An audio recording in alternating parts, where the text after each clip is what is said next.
have been in place on the Bedford Road running out of the Wixham's estate near Woolstead. The road links the A6 towards Bedford, but Mark O'Leary, who lives nearby, says he was stopped by police there last year. The only excuse I'd say is they could perhaps have a sign either end of the road. If you live here, I think most people are aware of this is a bus lane. It's clearly signposted. Now, local people wanting to prevent land being built on behind their Luton homes say they'll fight on. That's despite the council pressing ahead with plans to develop the area. Protesters around Butley Road suffered their latest setback at last night's meeting. Martin Stiff says anyone living there would want to preserve the open space. Absolutely. This is a very rare piece of land within a very built-up community. The council's policies have already identified that the Top Hill area of Luton, Purton Hill area, is deficient in open space. And this is a unique piece of land that once it's gone will never get replaced. Trainee nurses will have to work on hospital wards for up to a year in future. That's before or during their degree. It's part of the government's response to the scandal at Stafford Hospital. It's not clear, though, if ministers will accept another key recommendation from the inquiry, a new legal obligation for health trusts to tell patients the truth when things do go wrong. A woman's told Three Counties Radio that she wants answers after missing her flight from Luton Airport because she got stuck in a lift at the Ibis Hotel.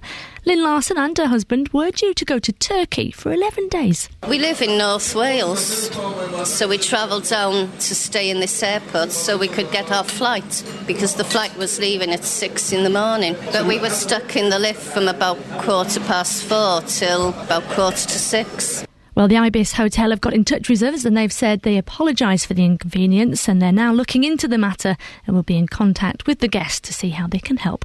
So let's turn to the sport then. England managed to draw the final test and the series after they batted all day and closed on 315 for 9. Luton's Monty Panesar helped to save them as well. Weather, it's going to be bitter out, staying dry though. Colder than yesterday as well, with temperatures dropping to 3 degrees Celsius, 37 in Fahrenheit. There's more news and sport online at bbc.co.uk/3 counties. BBC Three Counties Radio, first for news.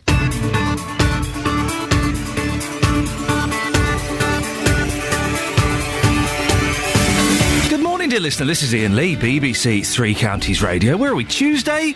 Something like that, that'll do. 3 minutes past 6. Lots coming up on the show this morning. A quick plea, though.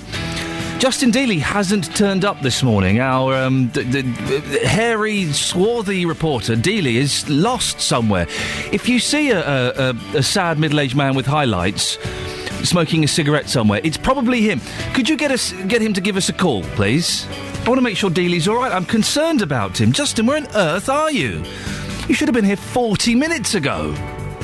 Anyway, well, hopefully we'll find him before the end of the show, as we need him. Lots coming up, including big changes on the way if you claim disability living allowance. We'll look at what they are and how you might be affected. What could be the country's shortest bus lane has been put in place on the Wixham's estate in Bedfordshire. Hundreds of drivers have been fined. Are you one of them? Do you have any sympathy for them? And have you ever been stuck in a lift? Well, we hear why one Luton woman is fuming that a faulty lift cost her a flight to Turkey. This morning, I want to spread it out a little bit. What have you been trapped in? Lots of ways to get in touch. You can go to facebook.com/BBC3CR. You can send me a text, 81333. Start your text 3CR. Or you can give me a phone call, 08459 455 555. BBC Three Counties Radio. Now, big changes are on the way if you claim disability living allowance. Reforms that will see the biggest shake-up of the welfare system for a generation start next week. More than 3 million people who get DLA will be reassessed for a new benefit called Personal Independence Payment, or PIP. But there's concern that the reforms will see hundreds of thousands of disabled people becoming worse off. Well, Jane Jenkins is from Luton Citizens Advice Bureau. Morning, Jane. Good morning. Describe exactly how this change is going to happen. What's the transfer that's happening here? OK, PIP is a completely new benefit. It is replacing disability living allowance for people aged 16 to 64. But the assessment is completely different. So all new claims starting in June will be done under the PIP rules. And what's different about those rules? It looks more... Well, the thing that we're most concerned about at the Citizens Advice Bureau is that Atos, who you may have heard of, are going to be doing the assessments. These are the people who did the assessments for employment and support allowance, which found a lot of people fit for work who then, when it come to appeal, 40% won their appeals and were found actually not fit for work. And so they're going to be in charge of assessing people for these PIPs. Do we know what the assessment is going to be? It's going to be initially by telephone, followed by, at the moment, a 38-page form for people to complete. Which will be great, I would imagine, for a lot of people who might have writing difficulties as part of their disability. Learning difficulties, arthritis, anything like that, can't hold a pen. It's going to be a real problem for new claimants. I tell you what the problem is, my mum gets DLA. I'm going to have to fill in this form for her. That's yeah, I mean, people... I'm going to have to do it. People who are currently getting DLA will be transferred onto PIP. Right. Not initially. That's coming in a couple of years' time. But the Citizens Advice people will help. So, if anyone's got any problems filling in their forms, we've got an outreach service, we've got a home visiting service, or they can make an appointment in Bureau and we will help people. Do people know about these changes? Has everyone been told that this is going to happen? I think this PIP at the moment is a little bit under the radar because people are still worried about their employment and support allowance, which is probably going to affect the same people because that's, again, a disability benefit. But this month, people have got April, people have got 3 new benefits coming in. There's Council Tax Reduction Scheme, which has replaced Council Tax Benefit, community care grants, there's now a crisis support scheme, and then the other big one is under occupancy, also known as the bedroom tax. So it's literally one thing after another is hitting people. There will be some people who are thinking, well, hang on a second, why are these disabled people getting DLAs or PIPs? Explain how important they are to the people that get these benefits. OK, DLA has got 2 components. One is care, one is mobility. Mobility, if you can't walk at the moment, it's 50 yards. It's going to be 20 when PIP comes in, so there's big changes. You could potentially get a Motability car, which then means you're not trapped in your home. It means you could potentially go to work. It just makes you much freer. With the care component, that could pay for maybe a carer to come in and help people. It's just really to help people stay in their own homes and maintain a little bit of independence. It is. It's about freedom and independence, isn't it? Exactly. And all the things that you and I take for granted, but a lot of people struggle to enjoy. Mm-hmm. It's been claimed that this is going to save, the change from DLA to PIPs is going to save the government about £2 billion. Mm-hmm. Is it worth that money? It also means that 500,000 people who are currently getting DLA won't get it when PIP comes in. So the money sounds good, but when you convert that to individual people, it's not worth it. Now, so just explain again. If there are people listening to think, oh, I've got to fill in a 38-page form. I'm terrible with forms. I'm terrible with forms, but some people really struggle. What help can the Citizens Advice Bureau give to these people, and how can they access that help? Okay. Every Citizens Advice Bureau is independent, so I can really only tell you about Luton. OK. We have a home visiting team, so if people can't come into the Bureau, we can go out to their homes, we will sit with them. Not only will we fill in the forms with them, but we'll do a general benefit check to see if there's any other benefits that they could be claiming. And very often, we find that there are. There are, because there are so many little secret benefits and things that are not well publicised. People could do quite well out of having a benefits check because lots of stuff goes unclaimed every year, doesn't it? Absolutely, yeah.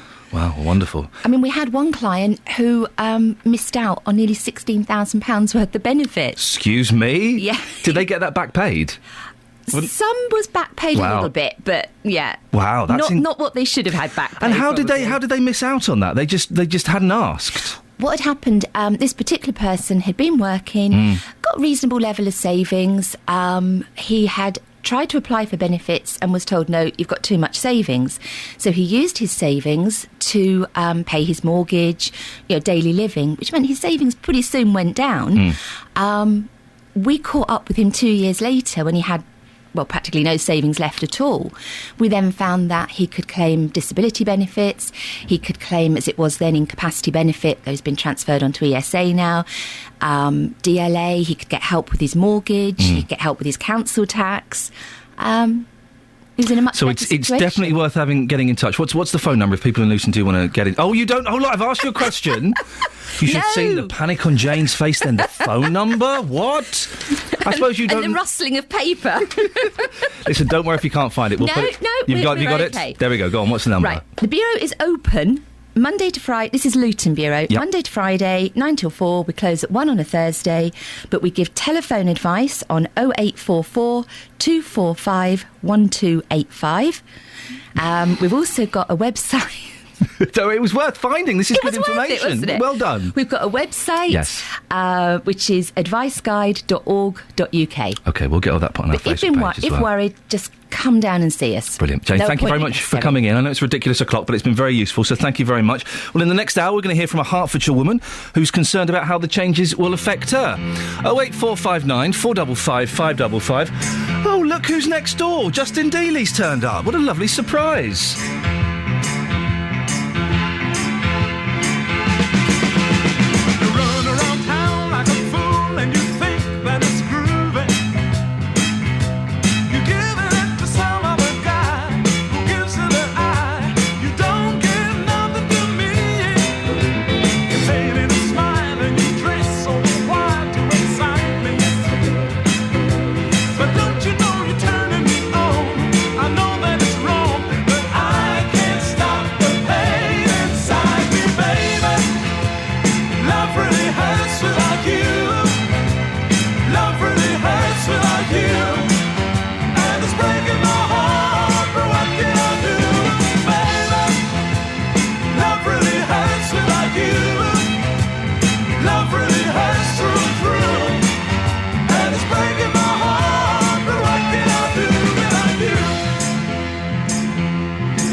Well, exciting news to listen. At the start of the show, I was worried that my fifth favourite reporter, Justin Dealey, was nowhere to be seen. Justin, you've turned up. What on earth is going on? What's the shambles that is your life? Alarm clock fatigue, I think is what it is.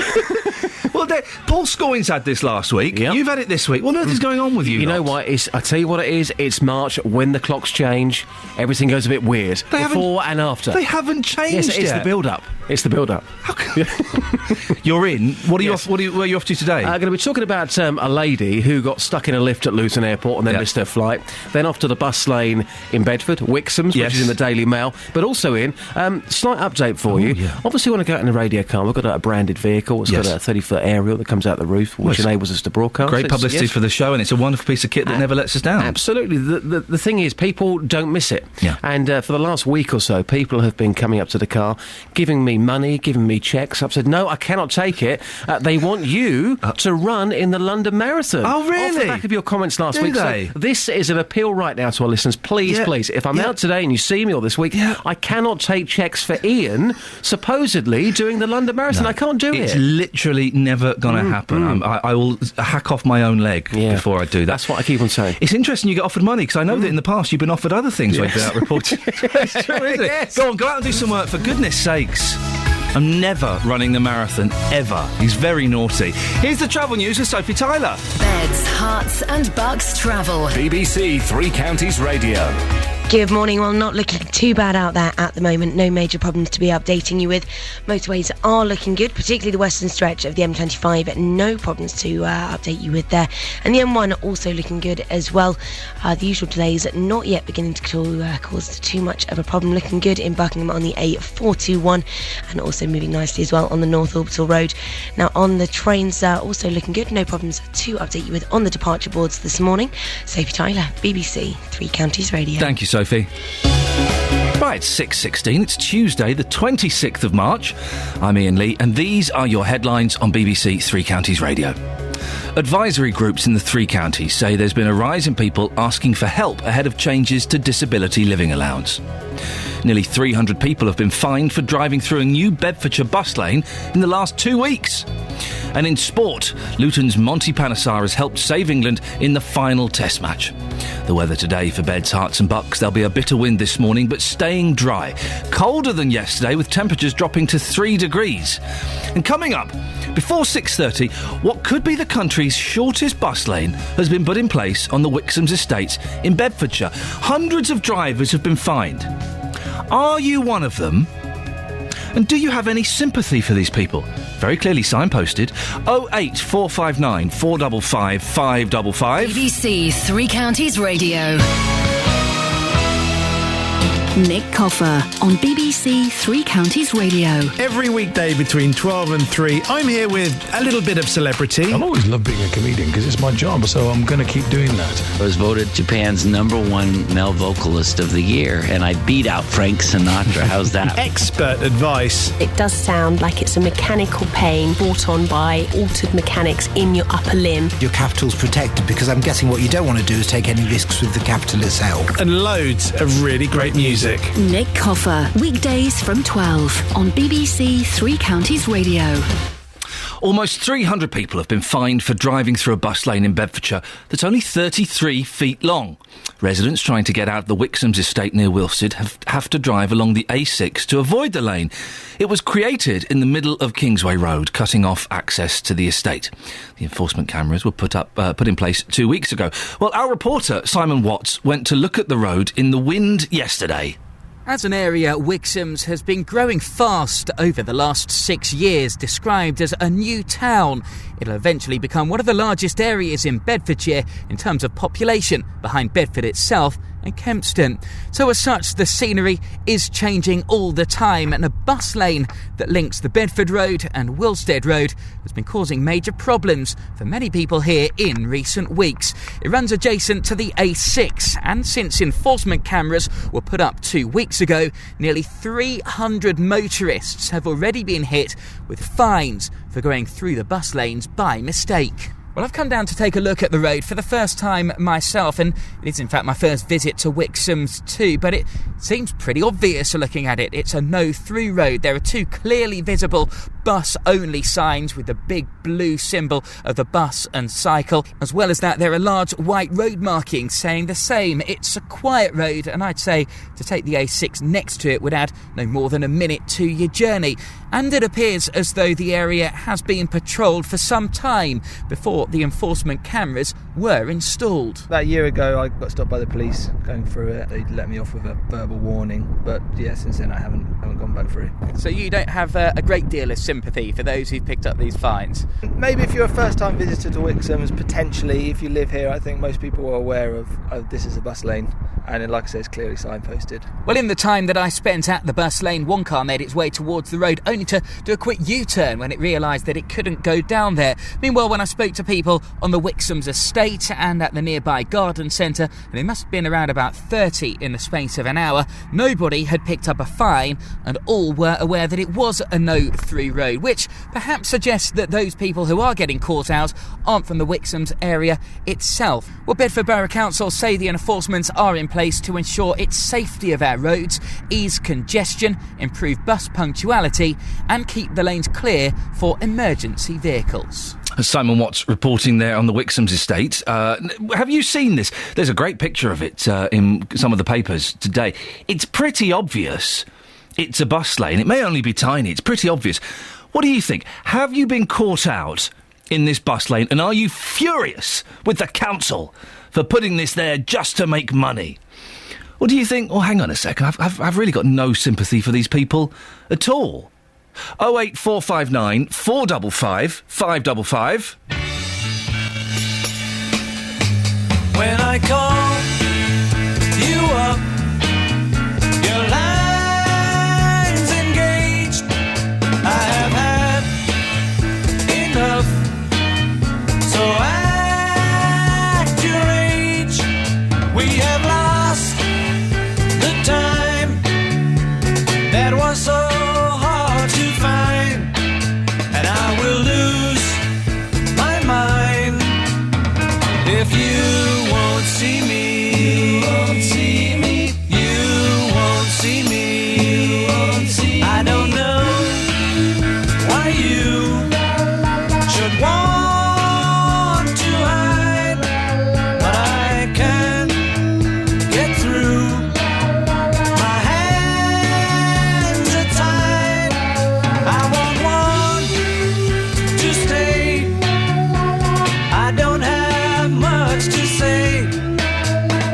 get turned away, and you won't see me. You won't see me. You won't see me. You won't see me. Time after time, you refuse to even listen. I wouldn't mind if I knew what I was missing. Though the days are few, they're filled with tears. And since I lost you, it feels like years.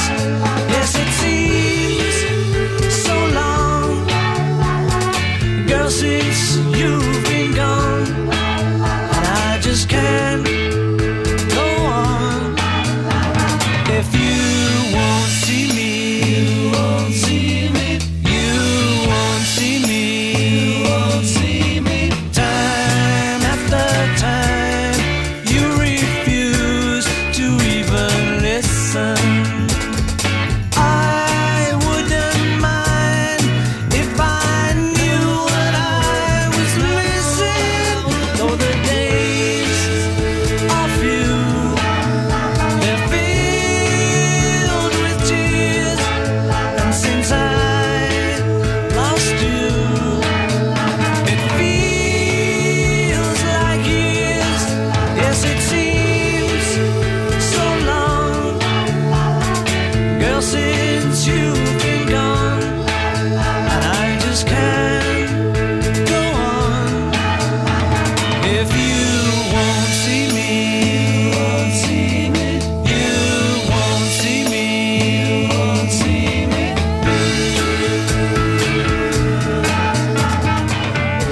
It's a Beatles song, You Won't See Me. You don't hear that very often. Is it Rubber Soul? I think it's Rubber Soul. Is it Revolver? No, it's Rubber Soul. Anyway, good morning, this is Iain Lee, BBC Three Counties Radio. Coming up later on in the show, we're going to hear about a woman who got stuck in a lift. That happens. You'd think that's fine. But she missed her flight to Turkey. Oh, she's furious. She's furious. We'll speak to her later on. As a result of that, we are rather cleverly, I think, asking you, what have you got stuck in? 08459 455 555. Jez is in High Wycombe. Good morning, Jez. Morning. What have you got stuck in, Jez? I got stuck in my own bathroom. Sorry? I got stuck in my own bathroom. How did you do that? It was like one of those Frank Spencer carry-on things. Yes. Basically, what happened was my wife was working nights at the time. It was about 2005. Yep. It was a really hot... It was one of the few hot days we had in August that time. And basically, she'd gone out. I, as a habit, used to go and use the bathroom and just used to lock the door because it was just like a force of habit. Now, listen, I always lock the bathroom door, even if it's an empty Even house. There was nobody there. I just do it out of habit. Isn't that funny? Yeah. Who's going to burst in? Who's going to burst in? Exactly. It's really strange. Yes, okay. Just force of habit. So anyway, I locked the door, did what I had to do. Oh, dear. Washed my hands. And the problem is, bear in mind, it's a really hot evening, so all I've got on is my boxer shorts. Nothing else at all. This really is a very unpleasant image at 25 minutes past 6, Jez. Yeah. Carry on. Oh, dear. Yeah, probably is, actually. Basically, I then tried to open the door and found that the whole lock mechanism is completely jammed and completely broken. Yeah. As in, I couldn't get out the door. I was stuck. Oh. And I thought, you get sort of a few seconds of complete panic sets in. It's like, oh, my God, what am I going to do? Now, the window was open. It was a ground floor masonette type place we lived in at the time. And I started trying to kind of prise the door open with various objects in the bathroom. Yeah. The problem with that being that I actually ended up cutting myself on the metal of the door handle. So of course, there's blood starting to pour everywhere at this point. Oh, for goodness sakes! There's blood everywhere. Yeah. I'm like, oh my God, and I'm really like panicking. I'm sweating, because I'm like, what am I going to do? My mobile phone's outside. My keys are outside. I've got nothing in here at all, and it's me in my boxer shorts, nothing else at all. How the hell am I going to get out of it? Worst thing about it was there were some people in the car park, some neighbours in the car park. 'Cause it was like on an estate we lived at the time. And in the car park, there were some people unpacking some shopping. They'd obviously been shopping at Asda's or whatever. And I thought, do I alert them? Because if I alert them, they're going to think I broke in or something. So what do I do? So I just like, oh my God, I didn't know who they were. If it had been my neighbours, I probably would have asked them, but they weren't. So I didn't know what to do. So I just in panic and blood everywhere. In the end, I thought, I'll wait for them to go away. I had to wait about 10, 15 minutes for them actually to go away and go, clear off. So I could physically had a clear run. I managed then to get myself out of the bathroom window. Yeah. Unfortunately, under the bathroom window was a big thorn bush. Oh, for goodness. These really prickly bushes. Yes. This actually happened? You sure this wasn't a dream or something? Seriously, This actually really happened to you? Okay. It was like it was like something out of Frank Spencer. Yeah. So basically, I climbed out the window into this thorn bush, cut myself to pieces on the thorn bush. Bear in mind, I'm still gushing blood out of where I've cut myself trying to break open the bathroom door. Yes. Ran round the estate, thought the only thing I could do is, luckily... So hang on, you're now running around the estate in your estate in your pants? Yeah, in my pants. Yeah, Nothing else. Oh, okay. Covered in blood. Thank God it was a summer's evening. Yeah. I was thinking, my God, somebody's going to see me. They're going to think I've lost it or something. Yeah. Lost the plot. Anyway, They are now. as luck would have it, one of the neighbours had some garden chairs outside their house. What? You know, the plastic tables and chairs? I do, yes. So I pinched one of those before they could see me, ran round into the communal garden area. Now, as luck would have it, our lounge window at the time faced onto the communal garden area. Just to let you know, this show finishes at 9 o'clock. Okay, you got that. I'll keep it short now. Yeah. Okay, I'll get the last bit in. Basically, I managed to, luckily, as luck would have it, the window was open. I managed to climb onto this chair, covered in blood, climb through the window, and luckily there was a puff in my lounge, and I managed to get onto the puff and get through the window and then back into the house. But there was literally like blood everywhere. My wife came home from work the next day and I did my best to clear it up. I'd obviously missed some of it. She was like, what? Yeah, there's blood. We were just finding blood in the most odd places. It was like... Jez, are you sure you weren't just having some weird kinky party that got out of hand and you're just using this as an excuse? Straight up, this is exactly what happened. It was a horrible experience. The only way I actually managed to get the door open, I had to physically break the lock on the other side, break the handle off the other side and do it from the other side of the door. Jez, thank you. If you missed that call, that's going out as an audio boo right now. Jez, thank you very much for that. Jez in High Wycombe. I'll be honest, if I saw one of my neighbours running around on a summer's evening in their pants, covered in blood, stealing garden furniture, I do think the police would definitely become involved in that situation. Well, how are we going to top that? It's not even 6:30. How are we going to top that? Can anyone beat that? What have you been locked in? That was great. Thank you, Jez. Thank you so much. 08459 455 555. What have you been locked in? Listen, Jez has set a very high standard. I don't think we can even approach that. Here's the travel news now with Sophie Tyler. Beds, hearts and bucks travel. BBC Three Counties Radio. Starting off on the motorway southbound on the M1, one lane is blocked following a broken down vehicle just before junction 11 at Dunstable, and also heading north, 2 lanes are closed with queuing traffic following an accident. That was just before junction 8 at Hemel Hempstead. Everything else still not looking too bad actually. The M25 moving nicely. The usual delays not yet beginning to cause too much of a problem at the moment. Looking good on the North Orbital Road, and the trains are coping well on the departure boards as well this morning. Sophie Tyler, BBC Three Counties Radio. Sophie, thank you very much indeed. 08459 455 555. What have you been stuck in? We just heard Jez there, what a horrific story. Locked in his bathroom, it ended up with him running around the estate, stealing furniture in his pants covered in blood. I don't think we're going to beat that. 08459 455 555. Let's get the latest news and sport now with Serena. Getting beds, hearts and bucks talking. This is BBC Three Counties Radio. Good morning. Advisory groups in the 3 counties say there's been a rise in people asking for help ahead of changes to the disability living allowance. Nearly 300 people have been fined for driving through a new Bedfordshire bus lane in the past 2 weeks. Meanwhile, local people wanting to prevent land being built behind their Luton homes say they'll fight on. That's despite the council pressing ahead with plans to develop the area. And plans to radically redevelop the riverside in Bedford's been narrowly approved at a council meeting. That's the latest news. Now let's get up to all date with all the morning sport. Beds, hearts and bucks sport. BBC Three Counties Radio. England managed to draw on the last day of the final test against New Zealand. They closed on 315 for 9, which ensures the series finished level after 3 drawn games. Luton's Monty Panesar helped save them as well, along with Stuart Broad. This was Matt Pryor's reaction. The way Root and Bell started off this morning was phenomenal, and then, I have to a special mention to Brody. When he came out there, that guy's been working tirelessly in the nets with Andy Flower, and he's been getting frustrated at it, and that just showed. Forget what score he got, the amount of balls he faced and the time he took out of the game was just phenomenal from him, and hats off. Turning to football now, Luton Town's conference match at home to Ebbsfleet has been postponed. Officials looked at the Kenilworth Road pitch yesterday and decided it wouldn't be playable due to snow and ice. And Stevenage caretaker manager Mark Roberts has praised the club's players for their attitude since the sacking of manager Gary Smith.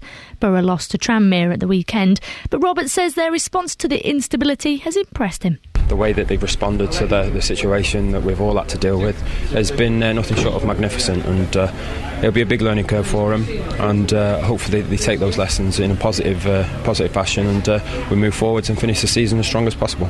BBC Three Counties Radio, there'll be more from me at 7. Across beds, hearts and bucks, this is Iain Lee on BBC Three Counties Radio. Morning! What a perky start to the show. If you've just tuned in, the first 30 minutes has been rather frisky. Dealey turning up late.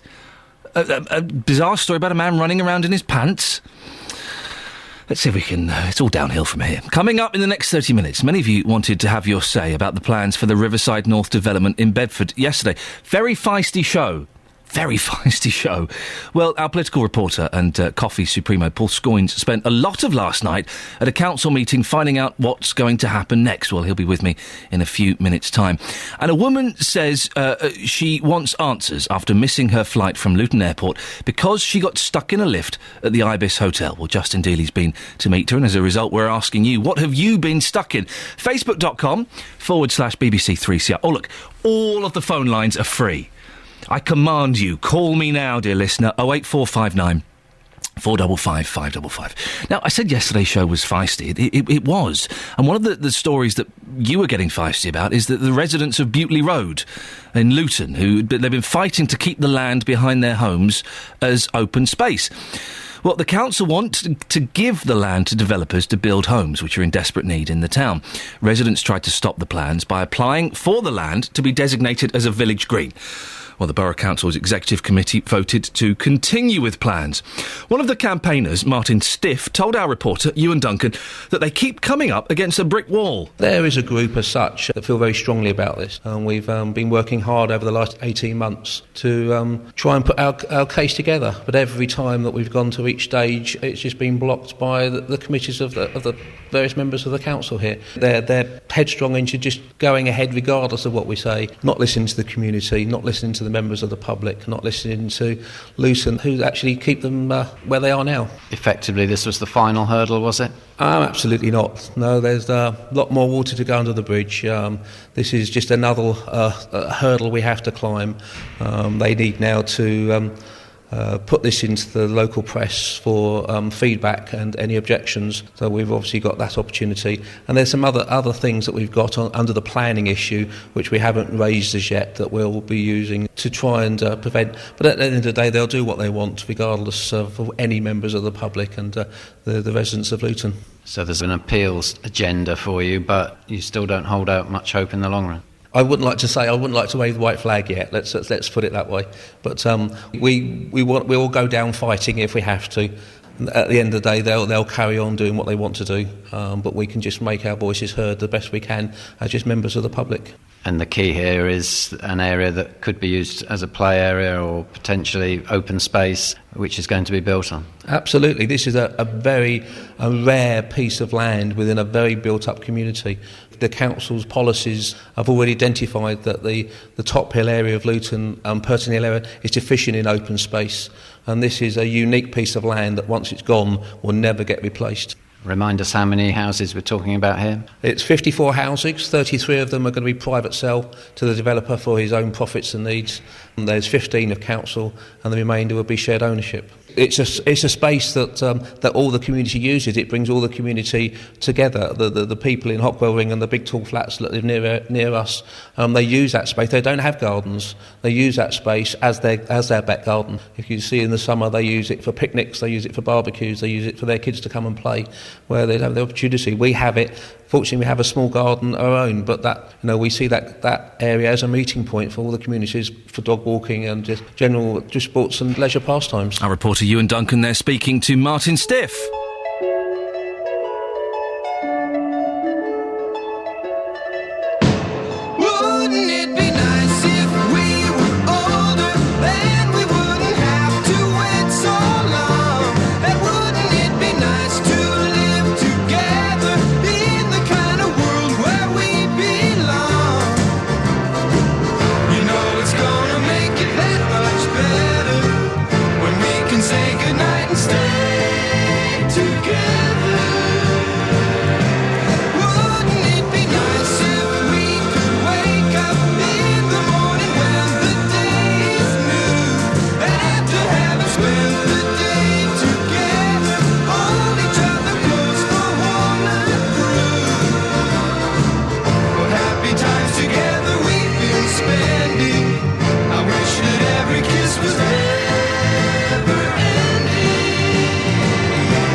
This is Iain Lee, BBC Three Counties Radio, 08459 455 555 is the phone number. Now, a proposal to radically redevelop the Riverside in Bedford has been narrowly approved at a council meeting.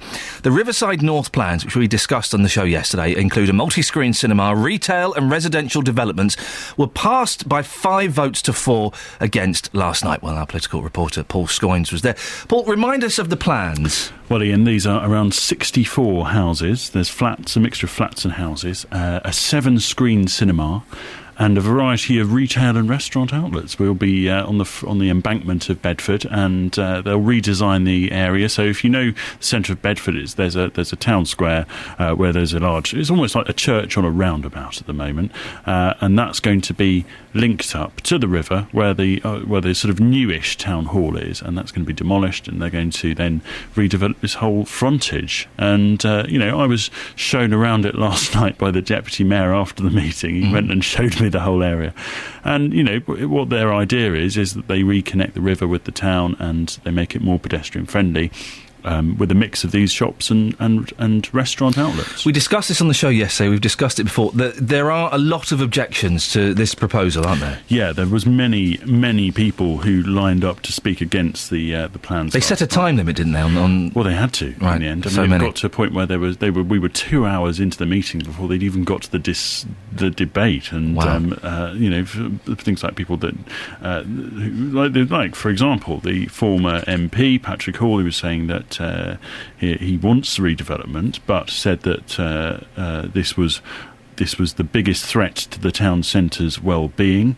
There was a line that I saw from I think it was the campaign, I'll just check here, the Campaign for the Protection of Rural England, who said that great harm will be inflicted on a conservation area. The town centre action plan will be torn up.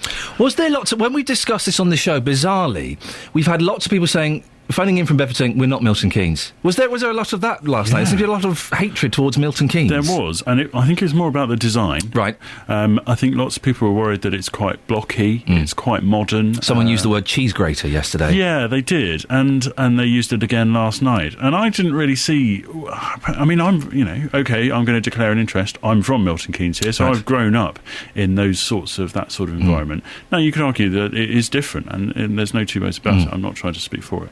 But there is a contrast there, and I think a lot of people found that quite difficult. There was a lot of discussion last night about what sort of cladding would be used on the outside of the building, and that seemed to be the only real sort of element of change that the council could inflict. You spoke to Jackie Horn, one of the campaigners? Yeah, right. After the meeting, she told me that they're going to look to see what else they can do to approve the plans. I think it was a foregone conclusion what the vote would be, and I think that, like my myself, I'm a Bedfordian born and bred, and I know that the riverside needs development, but I think the major point against it is the size of the two major buildings. I'm a member of the U3A, and my colleagues here, we're making a film about all this, and we've interviewed various people, and we're going to follow this up and see what happens. I should make that clear, that she opposes the plan, not approves the plan. No. And I also spoke to Jim Newton, who's a local resident, and he told me that they were hoping, ultimately, that the development would have been more attractive. The development we appear to have ended up with by a vote of 5 to 4 is one that is a particularly ugly piece of architecture. And unfortunately, from the look and ambience of the area, we seem to have missed the boat totally. Yes, we need that area to be commercially viable, but it would have been so much nicer had it been a design more in keeping with the modern riverfront. Now, there is already a cinema complex in Bedford. How is that going to be affected? Yes, that's right. The Aspect Centre, which was brought up quite a lot last night, Ian. It's a sort of cinema, retail, leisure complex just outside of the main drag, and lots of people saying that it wasn't used. And why would we want another multi-screen cinema that isn't to be used? People were saying, well, the rise of online viewing of movies is changing the way that people do things. But what the applicant was saying last night, Colin McQuestion, he was saying that it's a high-quality development, a significant enhancement to the space, and what they would do is act as, or what the plan would be act as a draw for Bedford, as a way of regenerating the town, as a way of stimulating growth. And he said that they'd already secured the contracts of a number of high-profile restaurants and developments, a View Cinema, places like Café Rouge and Strada. They've all signed up, and they've not just signed up, they've signed up for 20-year leases, so they aren't just... Nando's? Will there be a Nando's? No, but there might be a ZZ. Fantastic. Listen, we had a lot of negative calls on the show yesterday. Are there members of the public that are positive about this? Well, the ones I know, not that there are, but right. The ones I heard from in the main yesterday, certainly the ones that spoke at the meeting were very much speaking up against it. The only people who were speaking in favour of the development was somebody speaking on behalf of the applicant and the applicant. Right. So it was limited, and the town's MP didn't think it was the right idea. I had a quick chat with Richard Fuller afterwards, as you heard. Patrick Hall didn't think that. People from all sides were concerned. However, the Liberal Democrats, sort of who are nominally sort of in charge of the town, although it's a sort of mayoral system, it's a Lib Dem mayor. I was shown around by Charles Royden at the end, who's the deputy mayor, and he said, if we don't have this, we won't get any second chances. This is the only chance that we will have to have this sort of development. Everyone agreed that there needed to be something done, but no one, I think, it was very difficult to reach a consensus. As the applicant said, it's very hard for you all to reach a consensus on this. So if we don't have something like this, then you're going to struggle to have anything at all. And it's £50 million worth of development. It's more housing for the town. There are positives that they were talking about, but in the main, lots of people who were there certainly were opposed to it. Paul, thank you very much indeed. Political reporter Paul Scoynes. 08459 455 555. Let's get the travel news now. Here's Sophie Tyler. Herts and Bucks travel. BBC Three Counties Radio. Heading south on the M1, one lane still blocked with slow traffic following a broken down vehicle just before junction 11 at Dunstable, and two lanes are closed as well heading north, queuing traffic following an accident. One car involved just in junction 8 at Hemel Hempstead and 9 at Redbourne. Now the A405 at North Orbital Road is beginning to look fairly heavy as well, just approaching the M25 junction 21A roundabouts. Everything else really not looking too bad at all seems to be moving nicely on the trains on the departure boards. Sophie Tyler, BBC Three Counties Radio. Thank you very much, Sophie. Morning, it's 6:46. It's Tuesday, the 26th of March. I'm Iain Lee. These are your headlines on BBC Three Counties Radio. Advisory groups say an increasing number of people in the three counties are worried ahead of changes to disability allowance.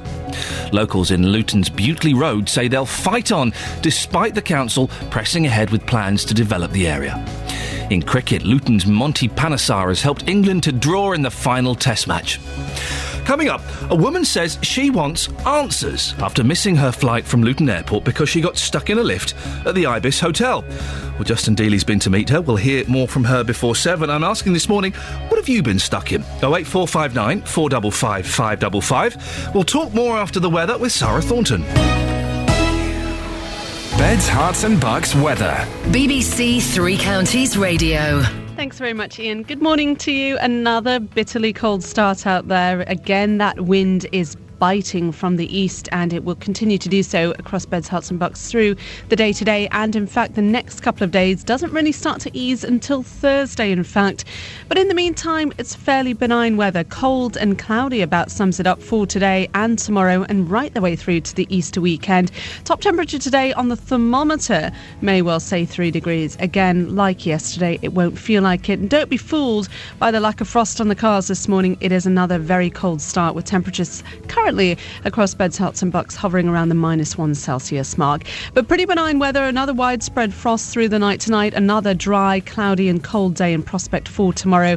And as I say, right the way through to the Easter weekend, although we were once speaking about the possibility of some wintry weather moving towards us. Looks like that's going to stay away, so we'll generally be dry, but there is no sign of spring on the horizon, Ian. Yeah, thanks very much for that, Sarah. It's nearly April, for goodness sakes.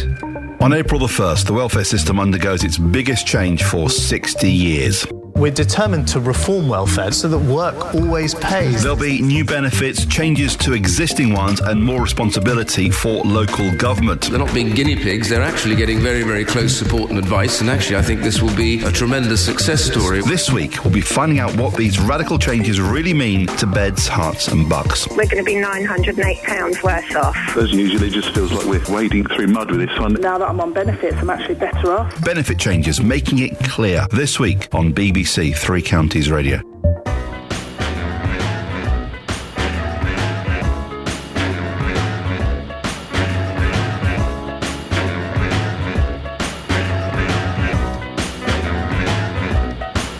I get tired and upset, and I'm trying to care a little less. When I Google, I only get depressed. I was taught to dodge those issues. I was told, don't worry, there's no doubt. There's always something to cry about. When you're stuck in an angry crowd, they don't think what they say before they open their mouth. You gotta pack up your troubles in your own kit bag and bury them beneath the sea.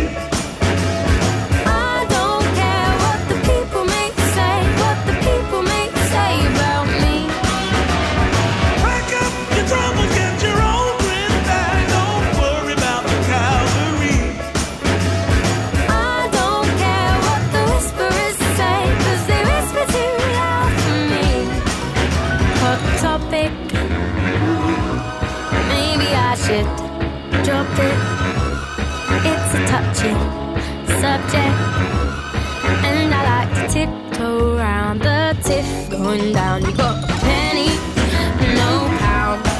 So if your business is running out, it's not my business to talk about.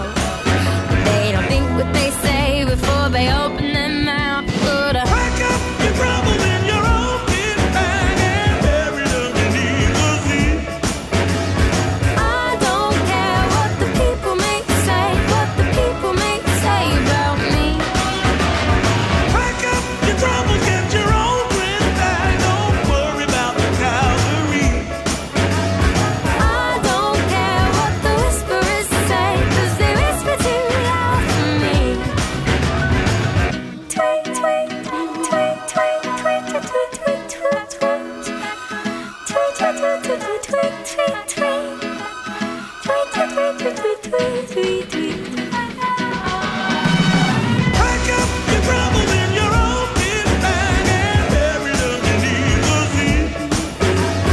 I don't care what the people may say, what the people may say about me. Pack up your troubles, get your own kit bag, don't worry about. I don't think I've ever missed a flight. I don't think so. I tell you why, I'm one of those people that's overly cautious, and I get to the airport about 3 hours before the flight. So if there's any traffic or anything, I'm there in plenty of time. My wife, on the other hand, and my mother-in-law, it's the Greek thing.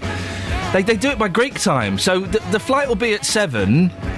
They'll try and get there for about 6:30. It's like, no. Because in Greece you can just do that. Honestly, the Greek airports are flipping awful. You can just wander on any time.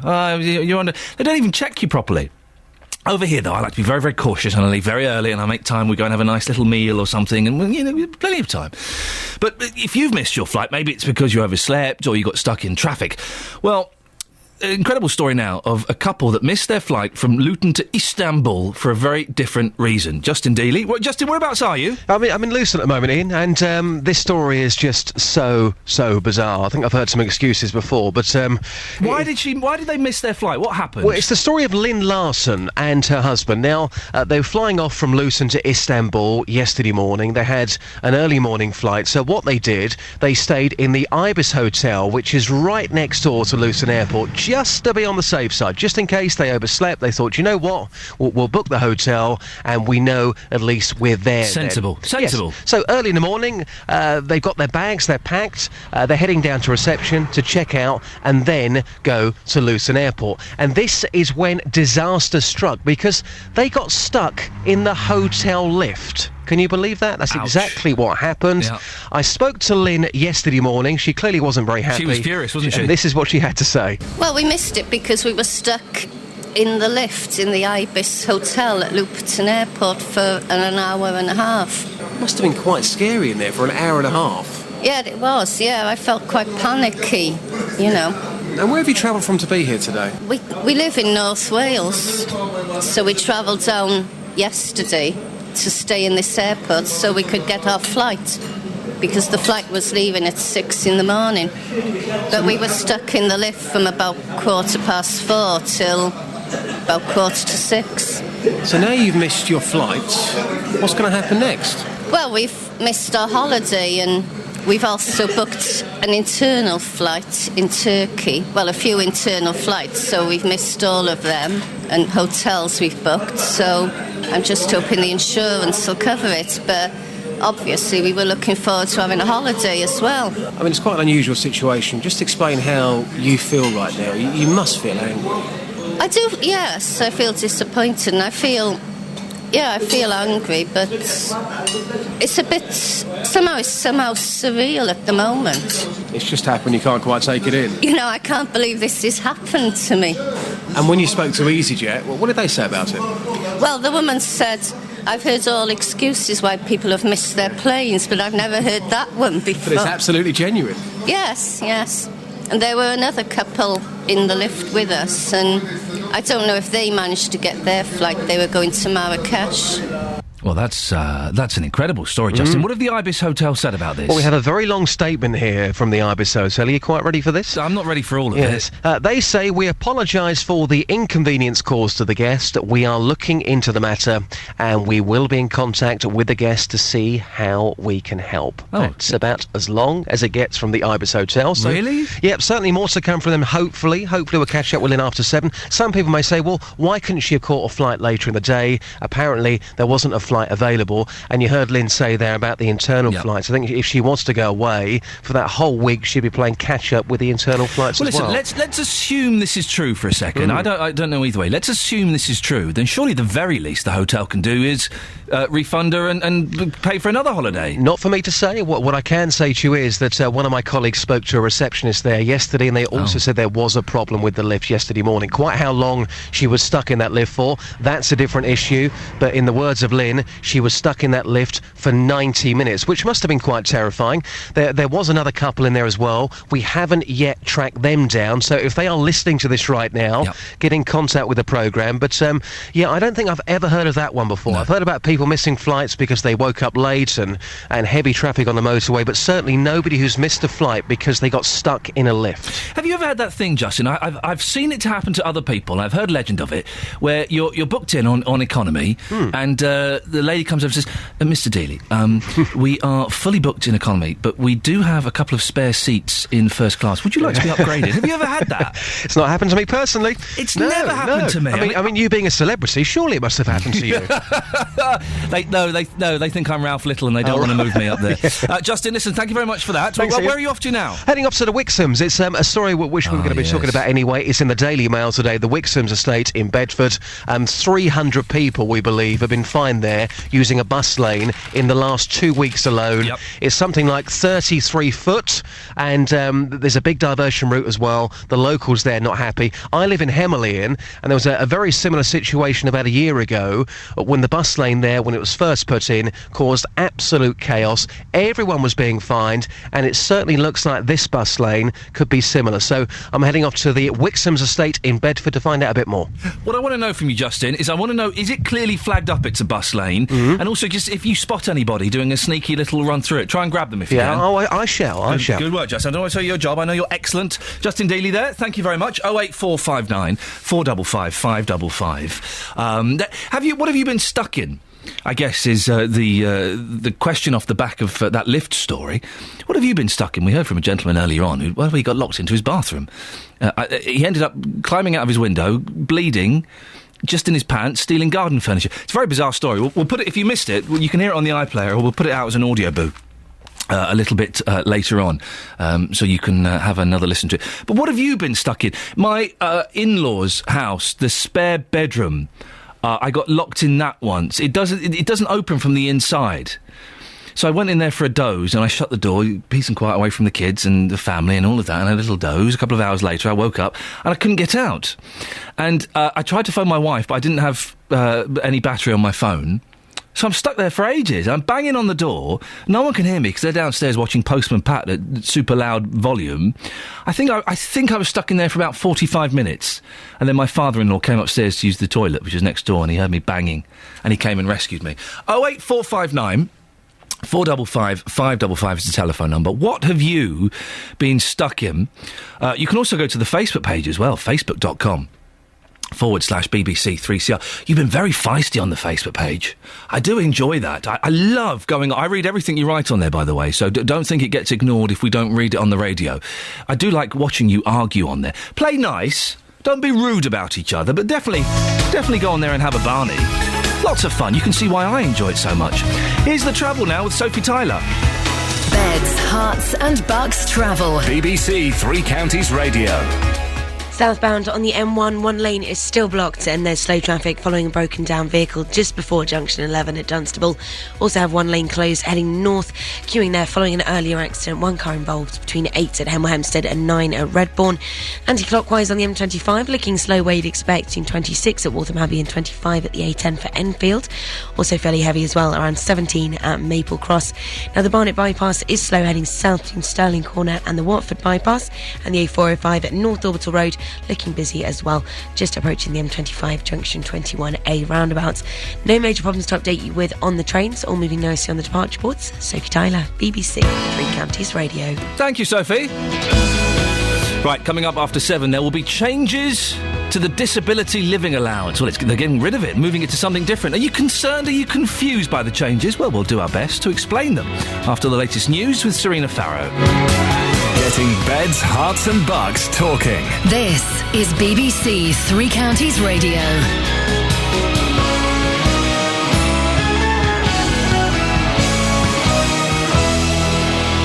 Good morning. The headlines. Changes to disability allowance concerns people in the three counties. New bus lane means hundreds are fined in Bedfordshire, and plans passed for Riverside in Bedford. BBC Three Counties Radio. Advisory groups say an increasing number of people across the three counties are worried ahead of changes to disability allowance. People who currently get DLA will be reassessed for a new benefit called Personal Independence Payment. Well, Jane Jenkins from Luton's Citizens Advice Bureau says she has one concern. The ATOS, who you may have heard of, are going to be doing the assessments. These are the people who did the assessments for employment and support allowance, which found a lot of people fit for work, who then, when it come to appeal, 40% won their appeals and were found actually not fit for work. Now, nearly 300 people have been fined for driving through a Bedfordshire bus lane in the past 2 weeks. Enforcement cameras have been put in place on the Bedford Road running out of the Wixham's estate near Wilstead. The road links the A6 towards Bedford, but Mark O'Leary, who lives nearby, says he was stopped by police there last year. The only excuse I'd say is they could perhaps have a sign either end of the road. If you live here, I think most people are aware of this is a bus lane. It's clearly signposted. Well, stay listening, as Iain Lee will be speaking to the councillor in charge of transport at Bedford Borough Council in the next hour here on BBC Three Counties Radio.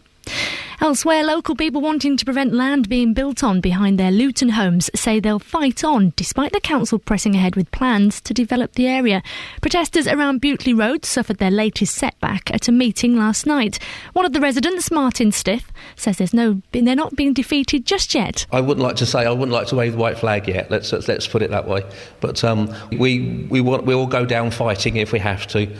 At the end of the day, they'll carry on doing what they want to do, but we can just make our voices heard the best we can as just members of the public. In Bedford, a similar situation. Plans there to radically develop the Riverside have been narrowly approved at a council meeting. The Riverside North plans, including a multi-screen cinema, retail and residential developments, were passed by 5 votes to 4 last night.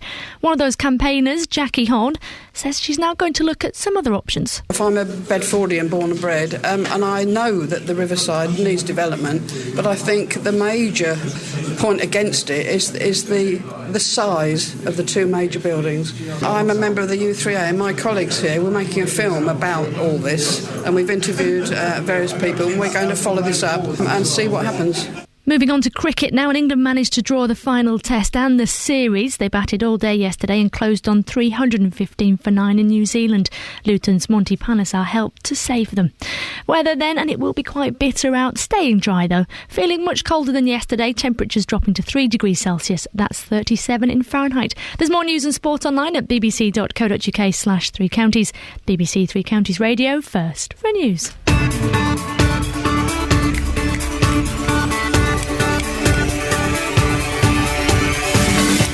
This is Iain Lee, BBC Three Counties Radio, 3 minutes past 7, Tuesday the 26th of March.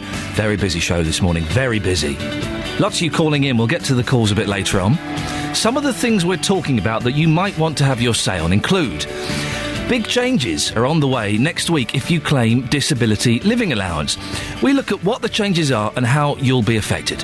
I'll be speaking to a Hertfordshire woman in a few minutes about why she's worried she'll lose her benefits.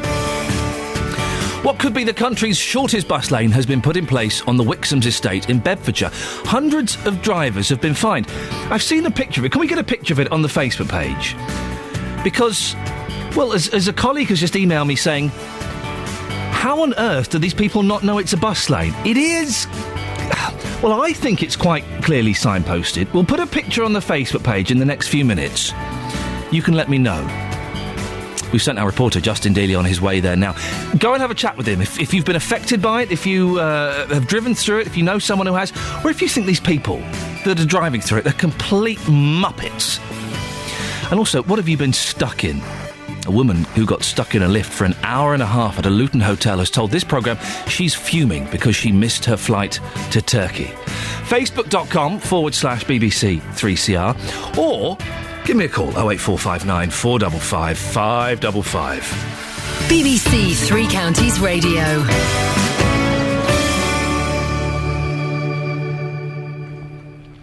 Over 3 million people in the UK currently claim disability living allowance, costing billions of pounds a year. But big changes to the system are about to come into force.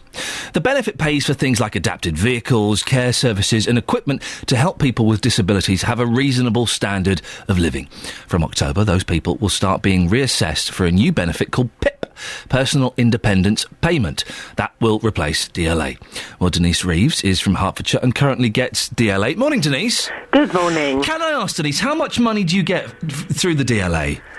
Well, I get a certain amount, about £50 a week for my mobility and another £50 a week for my personal care. And how, that £50 a week for your mobility, what do you use it for? I use it, well, I've changed over to a scheme called Motability, whereby I can lease a car.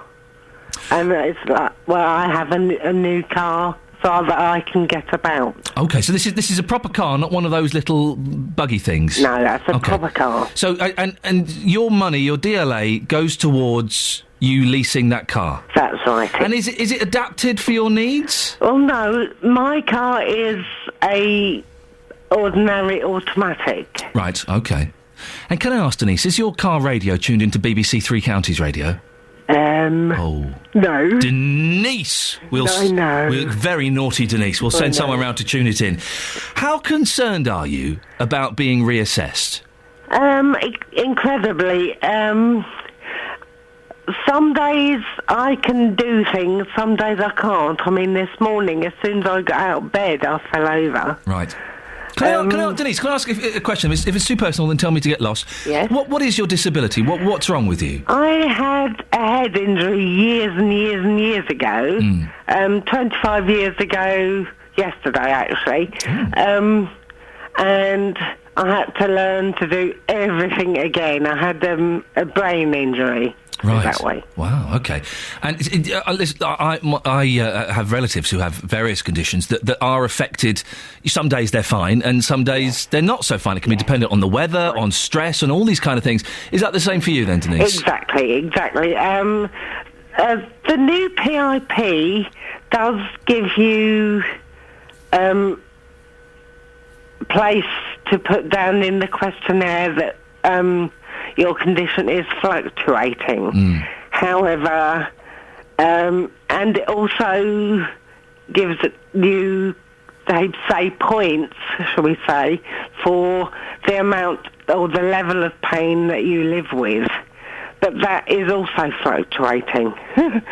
So are you worried, Denise, that they kind of might assess you or see that some days you're okay, and they might think, well, she doesn't need any money then. If she's all right 30% of the time, then she can jog on. Exactly. They do say that everybody who's claiming DLA presently will be assessed face to face. Right. We've just received our updated letters, or updated letters or something. They should have been sent February, March time. And there are, from this April, the PIP comes into force. From June, new claims for PIP or the old DLA, there'll be no new claims received. It'll all go over to PIP.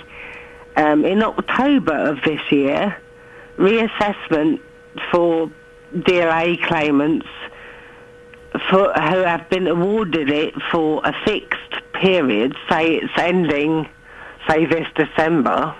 Denise, how worried are you about these reassessments? Oh, incredibly. As I said, it's everybody will go to a face-to-face. And if it's, anything like my past experience in a really horrible building, which is really depressing, well, it's... And on a bad day, Denise, how bad is it for you? Oh, I can fall over quite a few times in the day. Yes, it's rather unsettling. You think you've got to a certain stage in your life, but you can't count on anything. So, and I'm far, far better off than some others. So, I mean, physically. What do you think about the government's welfare reforms, Denise? I don't think I can repeat that in public, to be honest. It occurs to me that we're going back to Dickensian times, where it's a have and have-nots. Well, Denise, listen, I really appreciate you coming on. I hope you have a slightly better day than you've had already, with you getting out of bed and falling over. Thank you. We might speak to you in a few weeks or a few months' time, just to see how you're getting on, if that's okay. Okay, that's fine. Brilliant, Denise. Thanks very much for your time. Have a good day. And you. Bye. Bye-bye. This is Iain Lee on BBC Three Counties Radio.